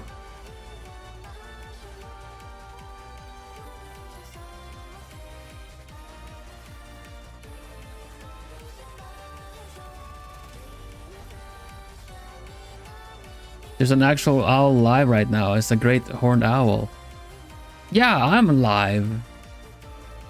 I know, I'm live. I'm streaming.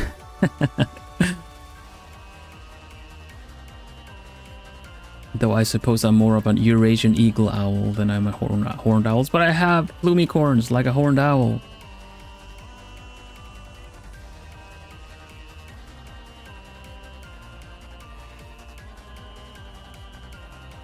There we go. Okay.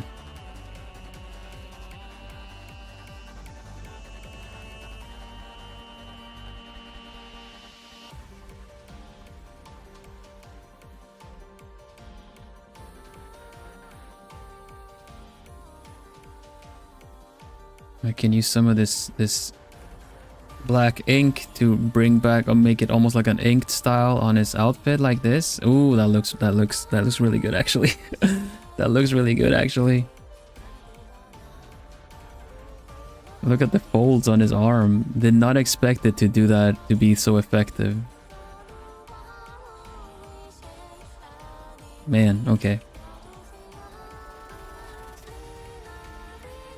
Eurasian eagle owl used to be my favorite animal. Used to?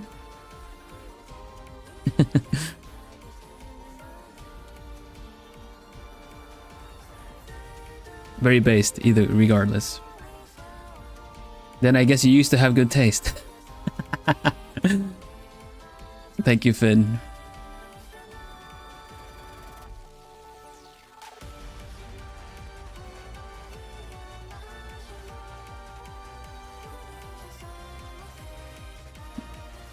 Hello, big turkeys. It's an owl only house. Exactly. What is a turkey doing here? I'm kidding. Welcome.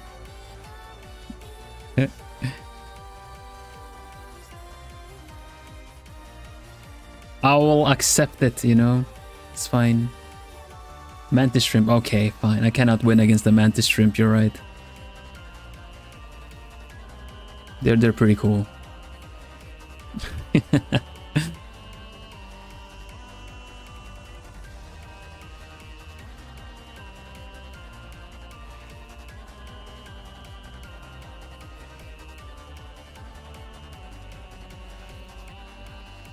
Tell you what I'm doing here, being delicious. That's what baked. Oh, okay, because they're baked turkey. I see. I see. That's true. That's true.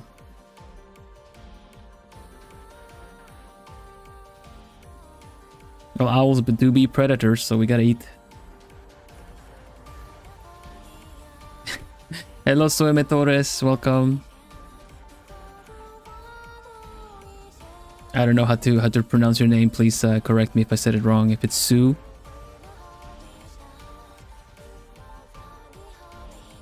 I see Torres, and I think pronouncing it more like in Spanish. I speak Spanish, by the way. I don't advertise that much since I've dropped a little bit of the being a language owl, but I do speak Spanish. Got it right the first time, Sueme? Oh, cool.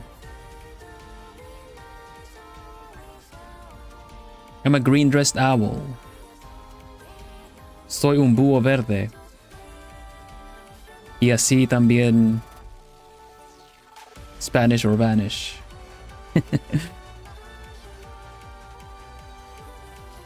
But yeah, no, I'm way more focused in the arts now. But I do have some older shorts on the channel as well that I did some Spanish stuff. You can look up the Cuatro Lingo stuff.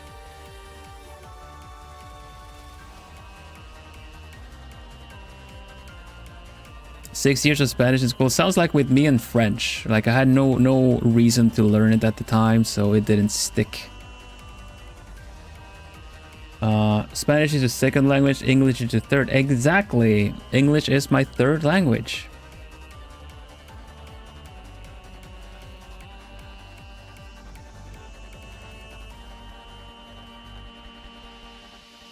Do you remember which one my first language was? Is.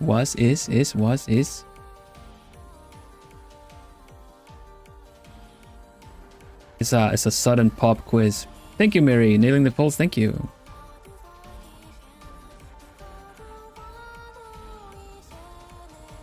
Fell asleep a little bit, but the art's looking great. Great, nice. Ooh.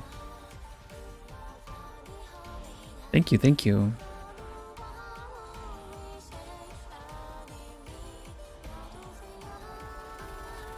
It's Swedish, right? That is correct. Can we just discuss how unfair it is that your English is your third language and is this good? My first language is IKEA. Exactly. Billy, boomerang, bokhylla, IKEA, köttbullar, potatis. Everything that has to do with IKEA. Billy bokhylla. That's how we say hello, you know. You go up to someone, you say Billy bookcase, and everyone's like, oh, thank you, Billy bookcase.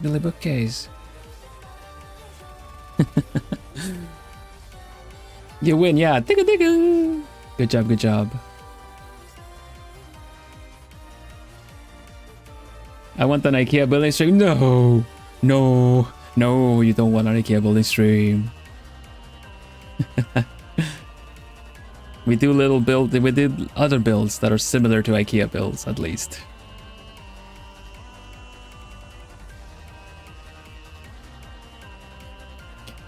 English is my third language and is this good. Thank you. I was very self-aware about it, and I had a bit of an accent initially too, and every time anyone would point it out, I would be very self-aware. So I practiced, I still have a little bit of European pronunciation of things, but I think that's fine. But initially it was very difficult. It was very difficult to talk in English, but you practiced it a bit when playing games online with different peoples, and then it became a little bit more natural. Also, when you watch the movies and you like to... Sorry, that was a bit too smooth. You like to make the quotations. Then you also practice the language.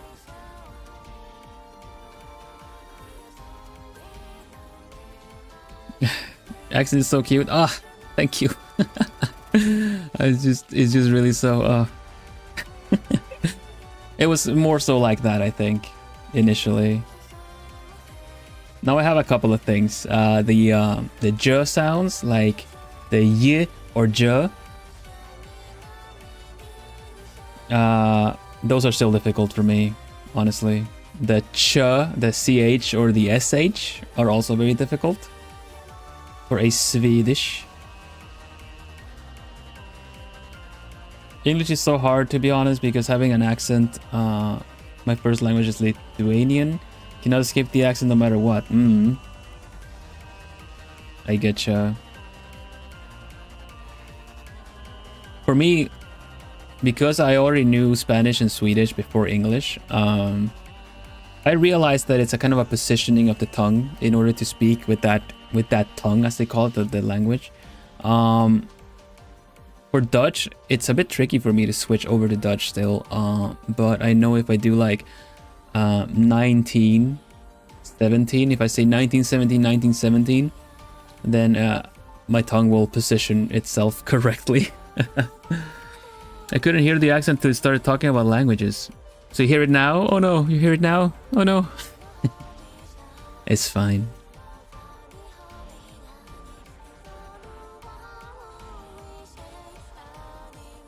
Yeah, there's a couple of things I'm well aware where the just like there, the W's, the w.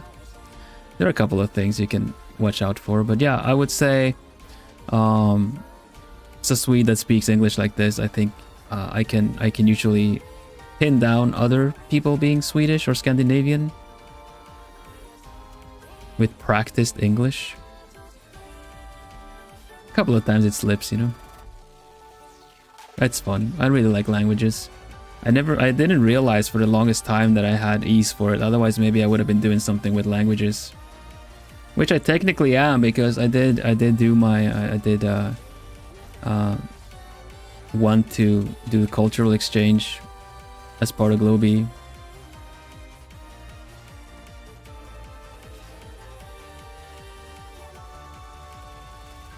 Anyway, I think I'm overdoing the folds right now. They shouldn't be overdone. I feel like they are good as they are. Don't need a lot more. I kind of want to give this a little bit more shape on this end, though, just a bit more, just to kind of bring home the shape of the background that I want to do. All right, so kind of wanted this to be like a blue flame behind him. I don't know how that's gonna work. Because his outfit is technically blue, so then that would kind of, you know, defeat the purpose of having yellow in there. But, oh goodness, let's actually figure out where everything that needs to be filled in is. Border effect. You know, show me how messy is this.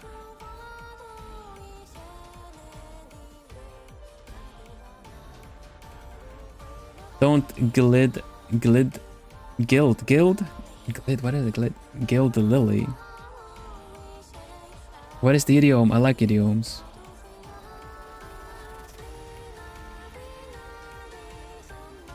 Idioms. Yeah, I don't know the saying. I'm curious. I'm interested in this.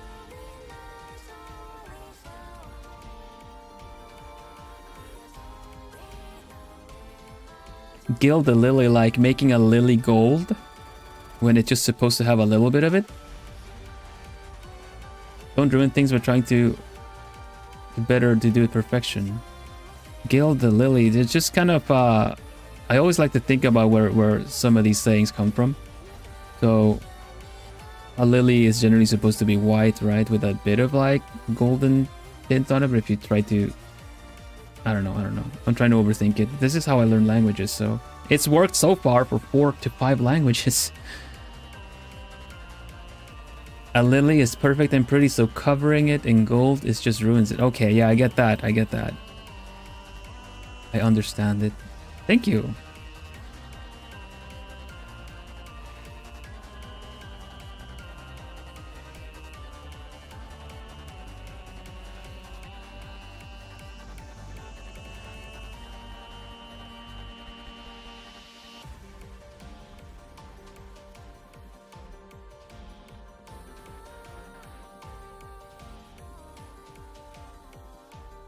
Don't gild the lily.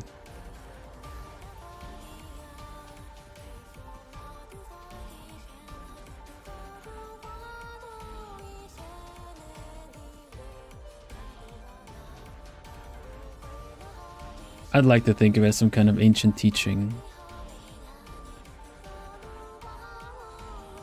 Do not gild the lily, Vilhelm. For it is perfect the way it is.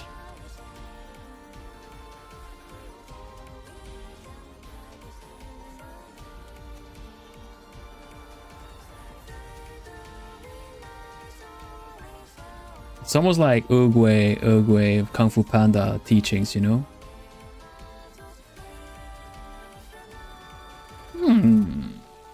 Lily is just beautiful like it is.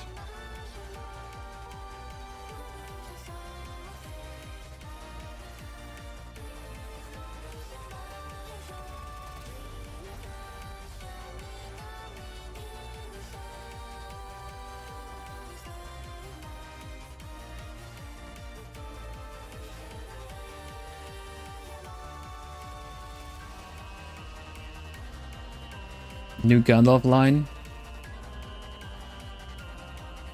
Gandalf line.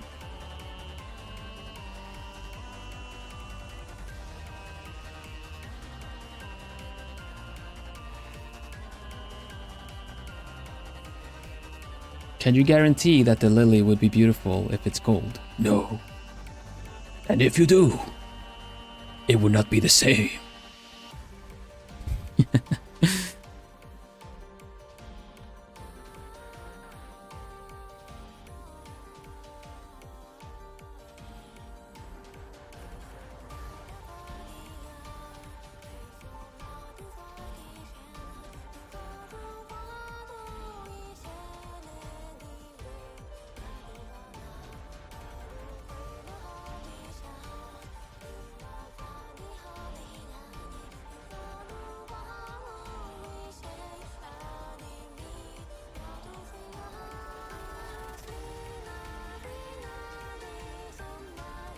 And voila, a football.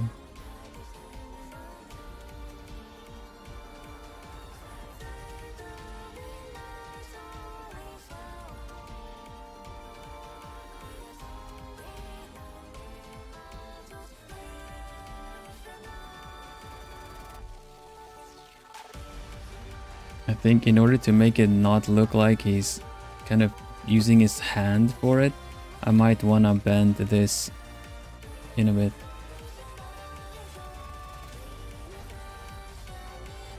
A bit further down.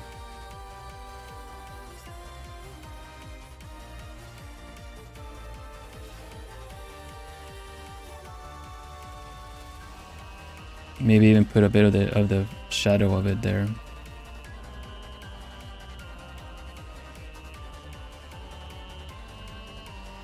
He's fouling, ball to the other team. No, no, no, no. This is a special move that is actually not even touching it. He's just moving so fast that it's creating an air vortex that is steering the ball with his body, but not actually touching it.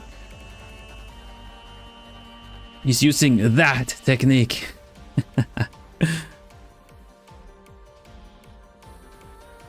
Bachira-kun! How did you get the shapes of the football without the tools? I don't know. I was just drawing, reading chat, and then I looked back and it suddenly was there. I don't know, to be honest. But sure I would. That's what I'm saying. You would totally.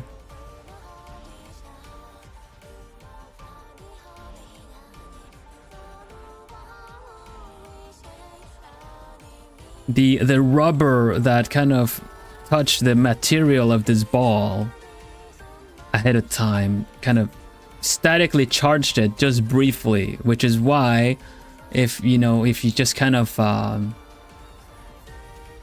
which is why there was in the previous episode, this guy was just rubbing his hand on his head like a lot, like and people are like, are you okay? I don't know what to do. It looked like he was crazy, but then he was actually charging the hairs on his the hairs on his arm with the negative charge that would affect the ball if it got close to him. Even if it's just by 1 degree angle, it would allow him to do the best headbutt and then kind of score a goal.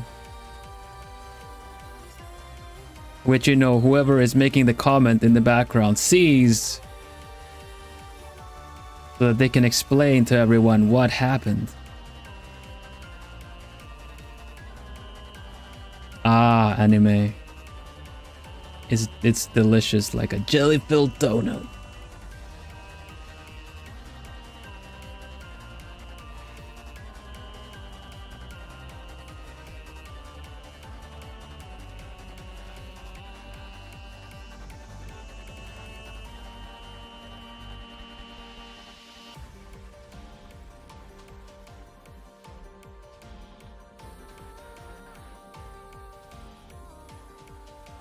There we go. We got something that resembles a hand right there.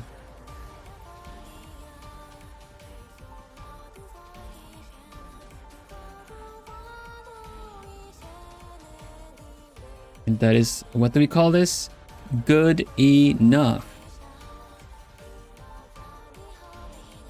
Because that is not, the hand is not the main focus in this. The hand is in motion.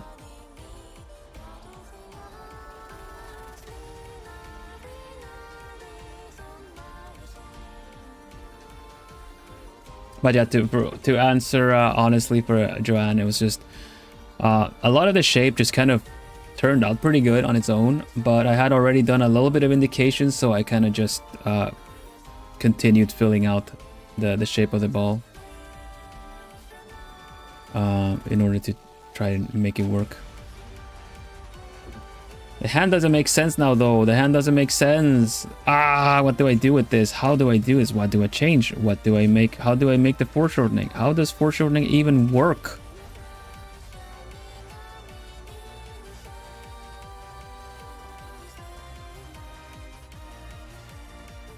So many questions.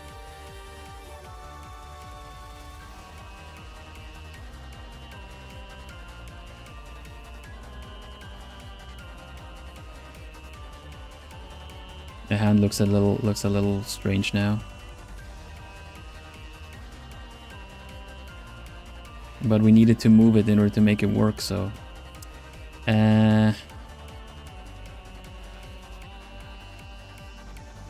in perspective, the horror. We want to work with good enough though. But this looks this looks really strange. This just really looks really strange. It kind of was better where it was, I think.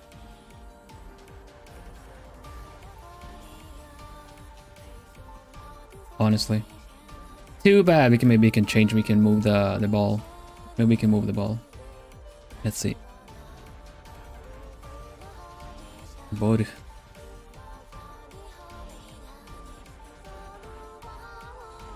Yeah, I like that hand way better, honestly.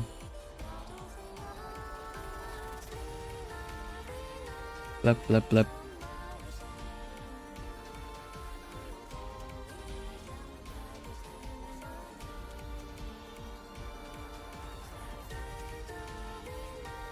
Can still bring in what I've rendered on this hand over to this one though. Maybe. And then just kind of undo a lot of this.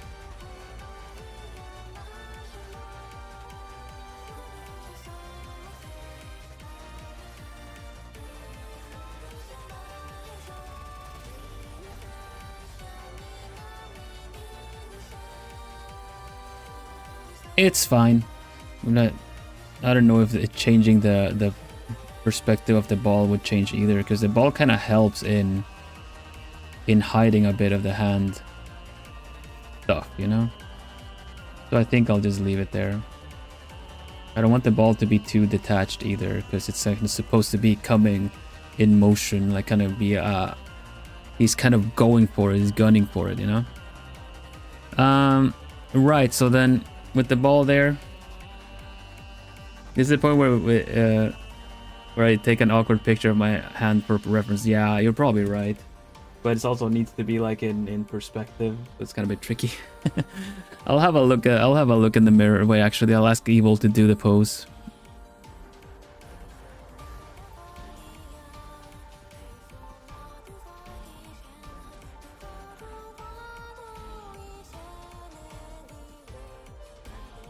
We'll see. We'll see. I'll figure it out.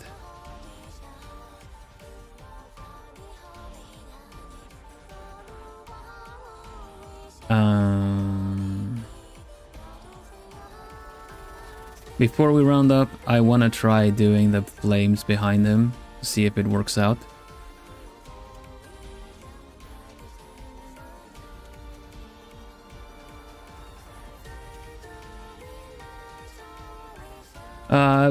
Had fun, I've been productive, but Betty's calling. Alright, Joanne, rest easy.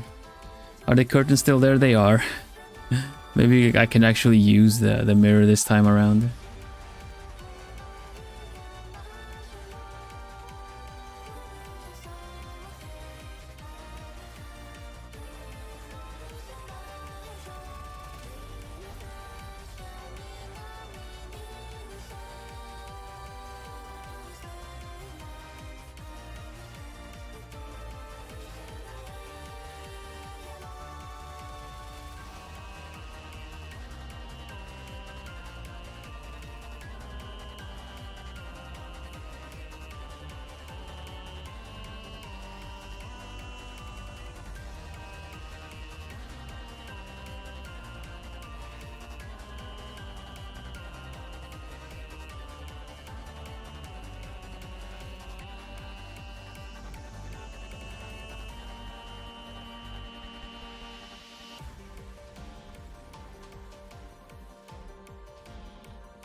Something like this. Sorry, I'm thinking whether this works or not. Whether it should be a shape instead. But I like the idea of the flames on him, because that's kind of a very characters oriented thing. Maybe something brighter. Maybe I should just make it yellow. Maybe yellow might still work, but the blue is kind of him though. Because if I do it yellow, then his hair doesn't work, so it would have to be the opposite. Maybe I can just grab the same yellow color I have on him already and just invert it into whatever blue this becomes, because then they are kind of each other's opposites.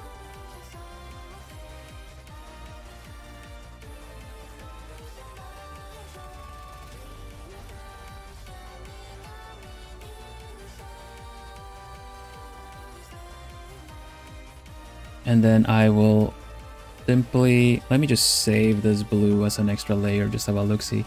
And then I can actually put a bit of darker blue effects on this too. It doesn't have to be completely one colored.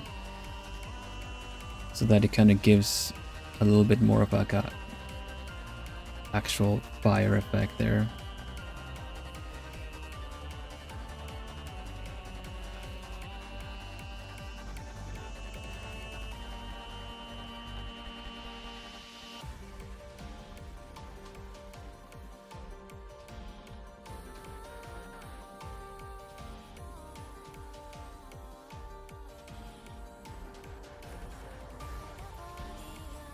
Does the ball ever get any effect in the show? Because I feel like the ball just being there is a bit kind of just doing its thing on its own.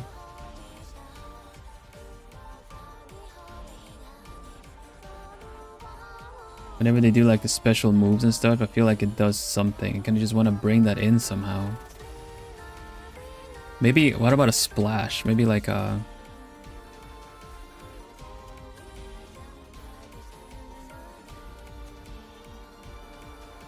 That's kind of cool. Like it's coming at him really fast and he's gonna intercept it, you know? We added a little bit of white on the inside like this.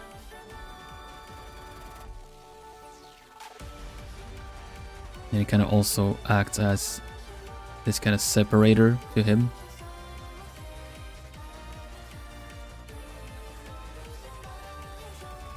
This kind of deal, you know?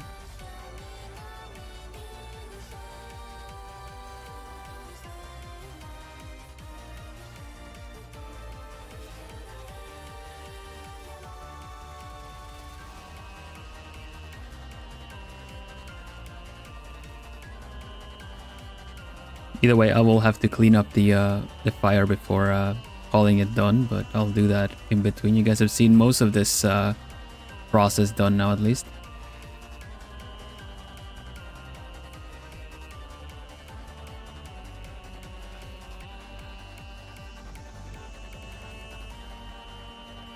Kind of need to choose the...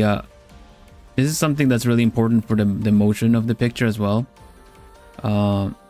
Is that the flames will support what is going on. So if I were to kind of just do, as an example, if I were to just do flames that are going straight up, it's not really helping a lot. Meanwhile, if because of everything kind of is curving a lot, if I do that, if I also use the flames to help kind of sell the motion a little bit, that actually helps the motion of the picture. Because what I'm trying to do here is that it's just a portrait, but I want them to be like, I want them to have a lot of motion in them, you know? I want there to be a lot of motion in them. Partly for myself to see, to kind of show myself that you can do this at this point, because I am challenging myself. This is not just a challenge like, oh my gosh, a character I don't know. No, I'm actually making it into this kind of to prove myself a little bit that I can do these kind of like dynamic portraits as well, because my comfort zone is very just kind of a little bit more static, you know. And sometimes you kind of need to try your hand at certain things, because the maybe years back you couldn't do it, but that was then. If you've kept drawing since, your ability improves. Dynamic poses are trickier. They are trickier. But you know, like I've thought so as well years ago. And I've kept drawing since, so I must have learned something since, you know? At least I just kind of wanna discover if there is anything.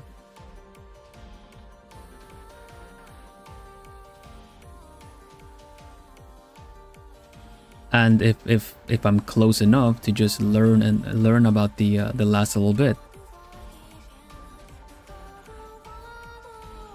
We'll wrap up stream in just a little more. I just want to see if I can get the indication for these flames in. Probably need to think about the flames in like with third dimension, so that there's actual volume to them.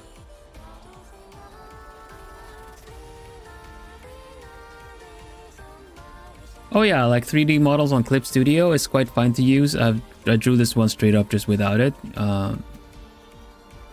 Working with the 3D models is a pretty good way to kind of envision it. I just also wanted to practice the whole like envisioning and drawing from what I see in my mind.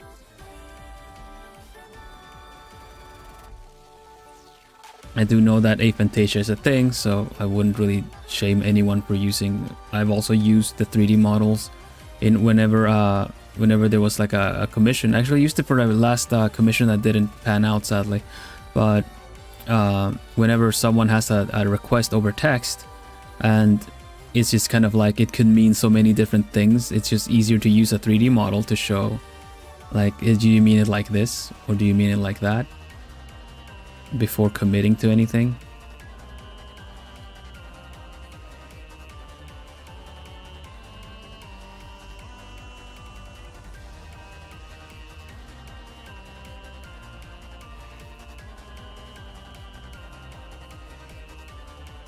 I also feel like dynamic poses look the best when they're stylized. And as much as you can change the field of view on the 3D models and everything like that, ultimately you doing the things that, the unnatural things that still look good, is kind of what makes the dynamic poses better. As an animation studio that does a lot, exactly, like posing 3D models is also a skill, because you kind of need to use the field of view and everything to make like the actual angles look right. Otherwise 3D model pose would still look a bit flat, just like using a stock image.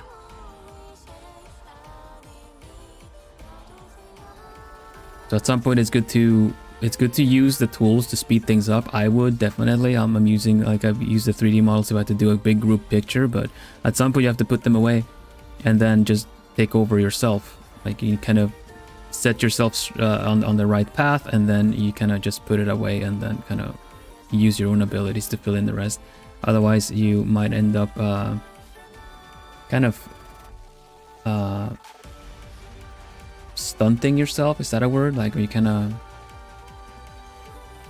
becomes a little bit of an obstacle, but it's not really noticeable initially.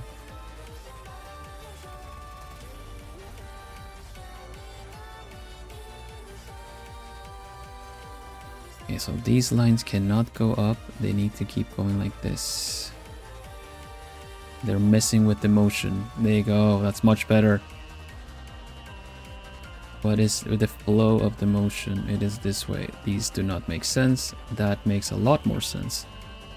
And then we stretch them, and we get the full motion there. Nice. They're not all super correct or ideal, but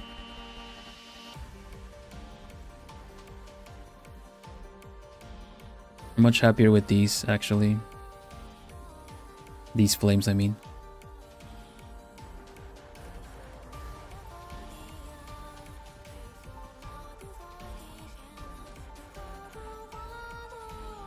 Now, I'm still not entirely sure what to do with this.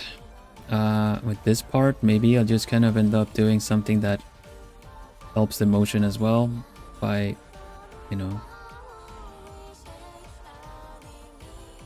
not having anything there, putting a little bit of motion here, but background is background, Io.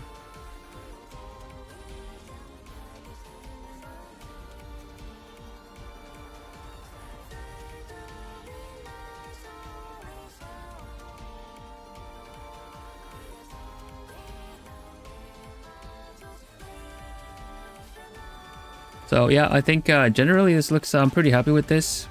I'm not sure if I'm going to keep the orb of the light on the, or the flames on the football, but I do think it adds a bit of motion to this too. So I'll figure out what I want to do with it. But all in all, I think this kind of composition works really good for this.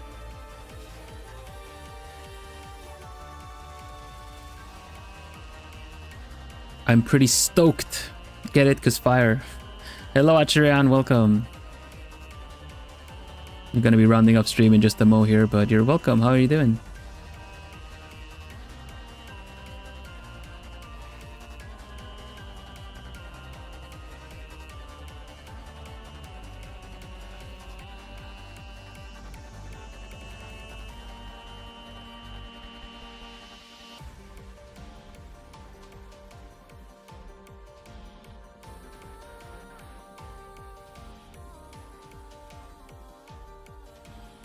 It's worth remembering that even flames have kind of shading and volume to them.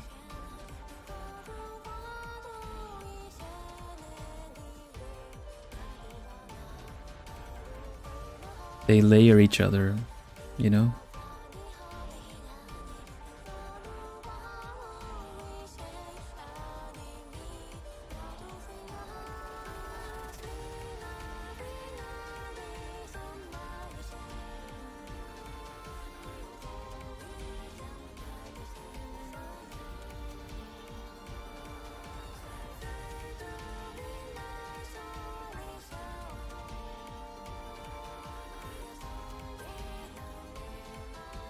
All right, finishing touch on this before I actually do end up cleaning it a bit more later on, but the motion in this is going to be in the eyes a bit. Just like with, I like doing these like, kind of like it turns to face you really fast. We'll see how if I keep them later, but either way.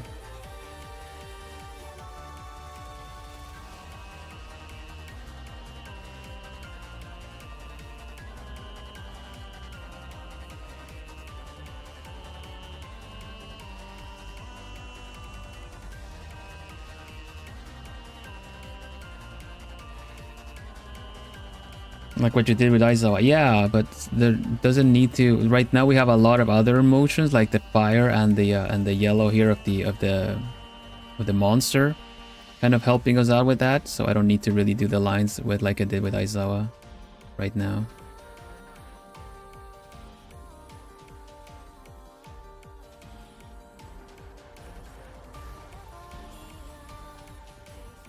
But it does help make it look like a bit more like it's fire, you know.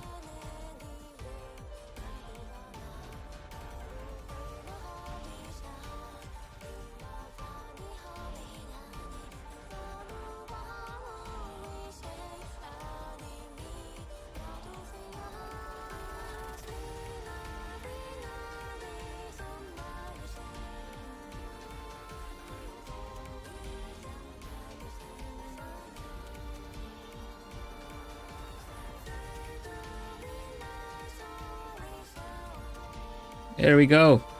Man, that looks pretty cool actually. I haven't even tried a gradient map on him either.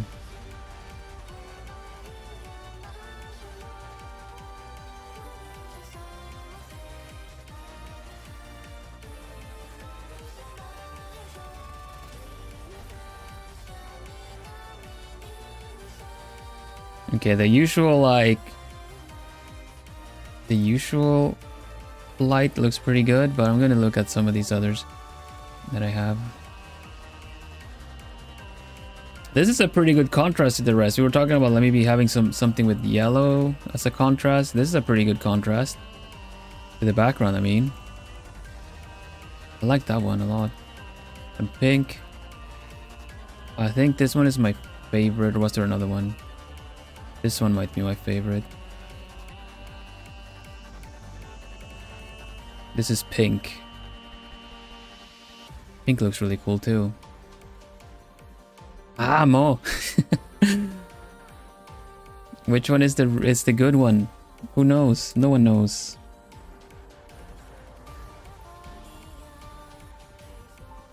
Yeah, this is the part you don't discover until later when it comes to art, right? Is that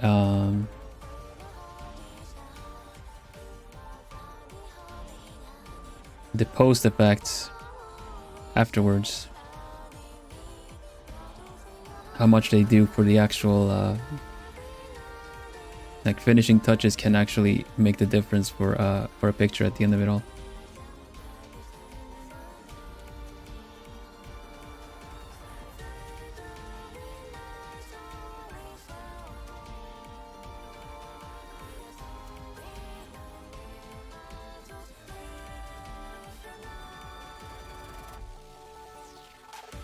He's a bit blue. When he's a bit blue, okay, so let's try something that's a bit more blue, because I would like for a blue to work on him, but it's a bit too, then maybe this one, blue sky, night sky, and then kind of tone it down a bit.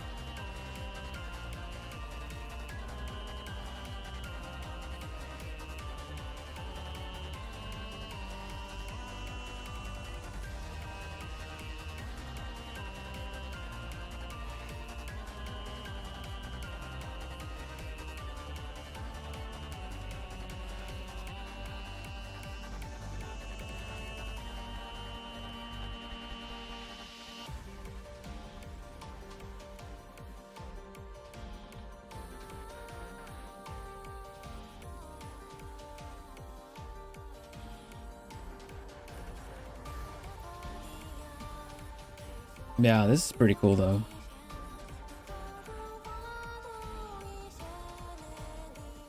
Hello Tetris, hello Soul, welcome. He's a silly little guy. Exactly, he's a silly little guy until.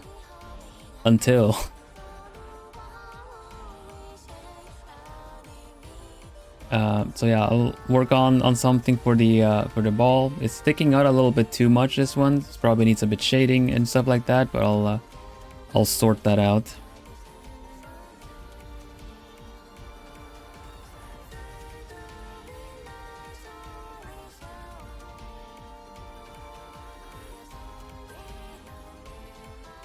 And sadly, I'm not too well versed in the show to know if there's any attack or any move that I could do on the football that he's kind of like stopping or something. But either way, this is what it's turned into. I will clean it up later. And yeah, here's Bachira. So now you kind of know, you already have Aizawa and now you have Bachira. Kind of know what to expect from this. This is giving me an idea as well. I'm going over stream times. I'm going to wrap this up. But note for myself is to add the rim light. From Flames.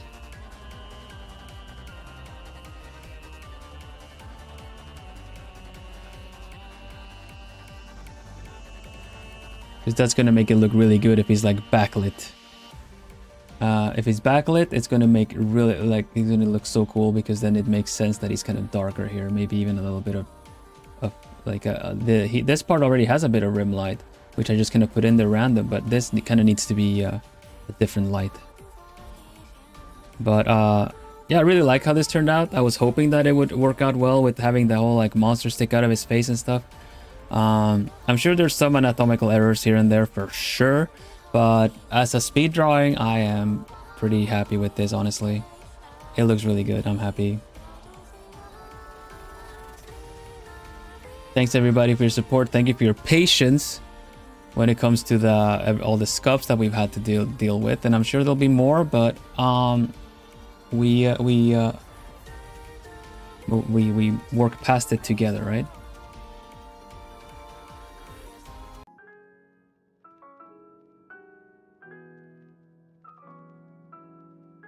Oh, thank you so much, turkeys. Who did you hit? Who'd you hit? Bam! I know some of those names. I've seen them recently. That's so cool. Thank you so much, turkeys. I really appreciate it. That helps out a lot. Gobble. Do I have Tricky Turkey still? I don't think I have Tricky Turkey here. You know, as thanks, let's go. I think I have it over here.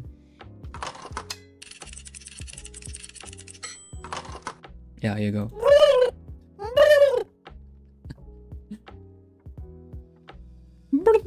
And that probably woke some people up. But thank you so much. Thank you. Let's go back to the study.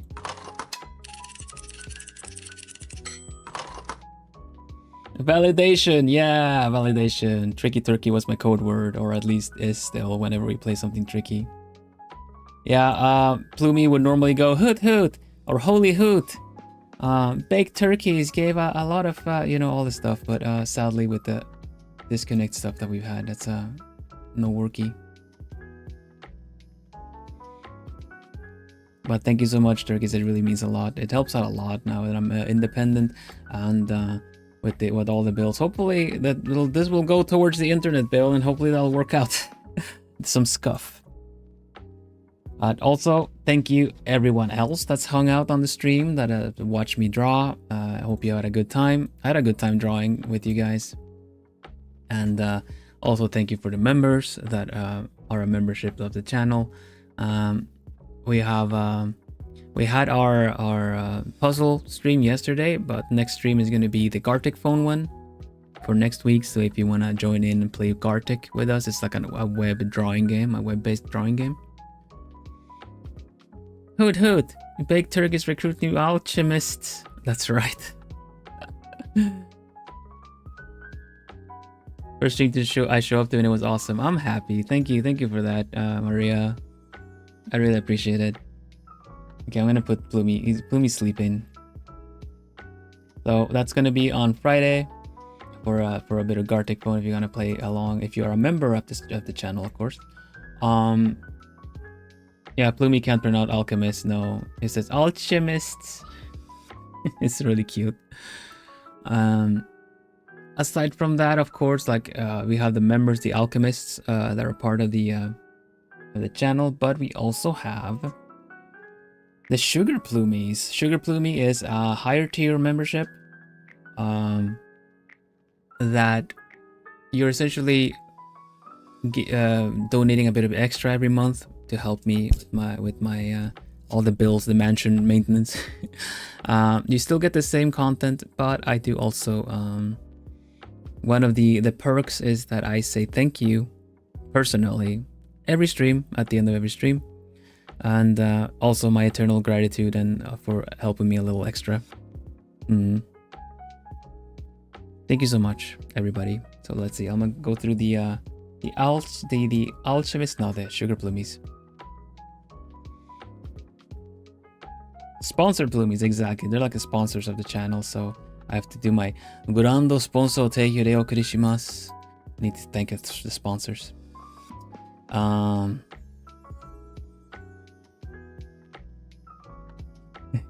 I don't know. I don't gonna think of anything. Let's go. Joe Hughes, thank you so much for being my Sugar Plumie. I really appreciate it. Thank you so much. Citrina Shutterbug, thank you so much for being my Sugar Plumie. I really appreciate it. Thank you so much. Miriam Mage, thank you so much for being my Sugar Plumie. I really appreciate it. Thank you so much. Natsu, thank you so much for being my Sugar Plumie. I really appreciate it. Thank you so much. Ciel Silverfang, thank you so much for being my Sugar Plumie. I really appreciate it. Thank you so much.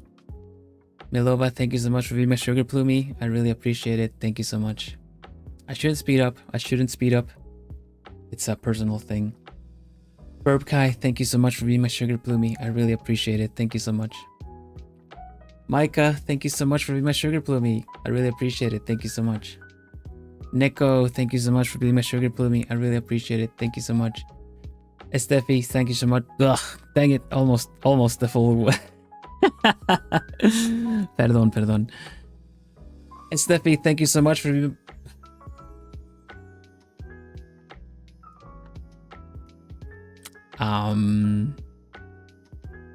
She sells seashells on the seashore.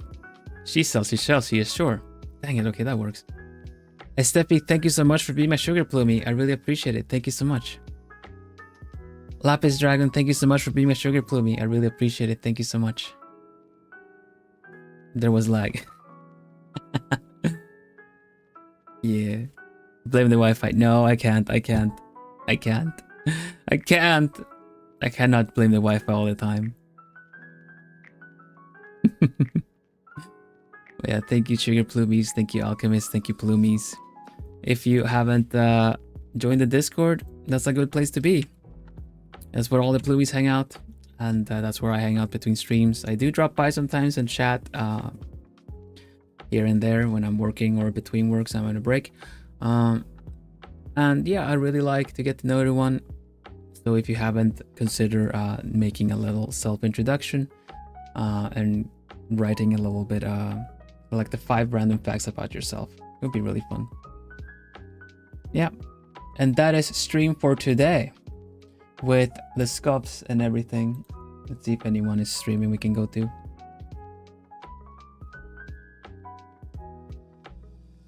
Dun, dun, dun. What's going on here? Let's see. Oh, okay. Okay.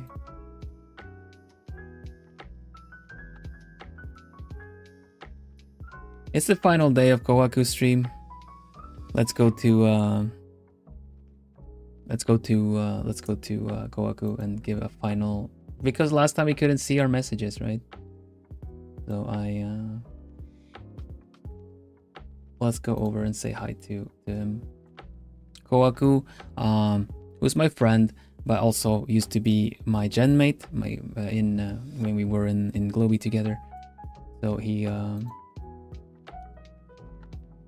a cool dude. He's been doing he has his birthday week. His birthday was earlier this week, but yeah, let's send some support. Last time we raided, he couldn't see our messages. Kitty stream, yeah.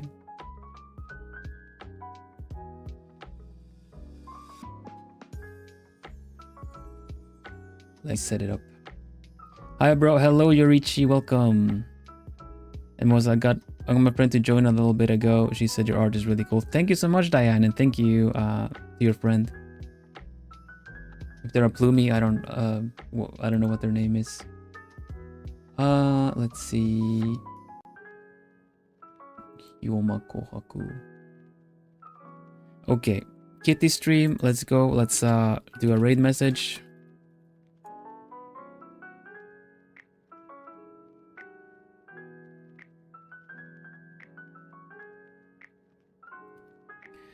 Hoot hoot. Let's say hoot hoot. Birthday, Kitty. Birthday Kitty Hootsu. Bro, can I say something? It's midnight though. Like I don't know. Like it's not really midnight here. But thank you for being here, Yorichi. I'm rounding up stream right now. But you're welcome back anytime.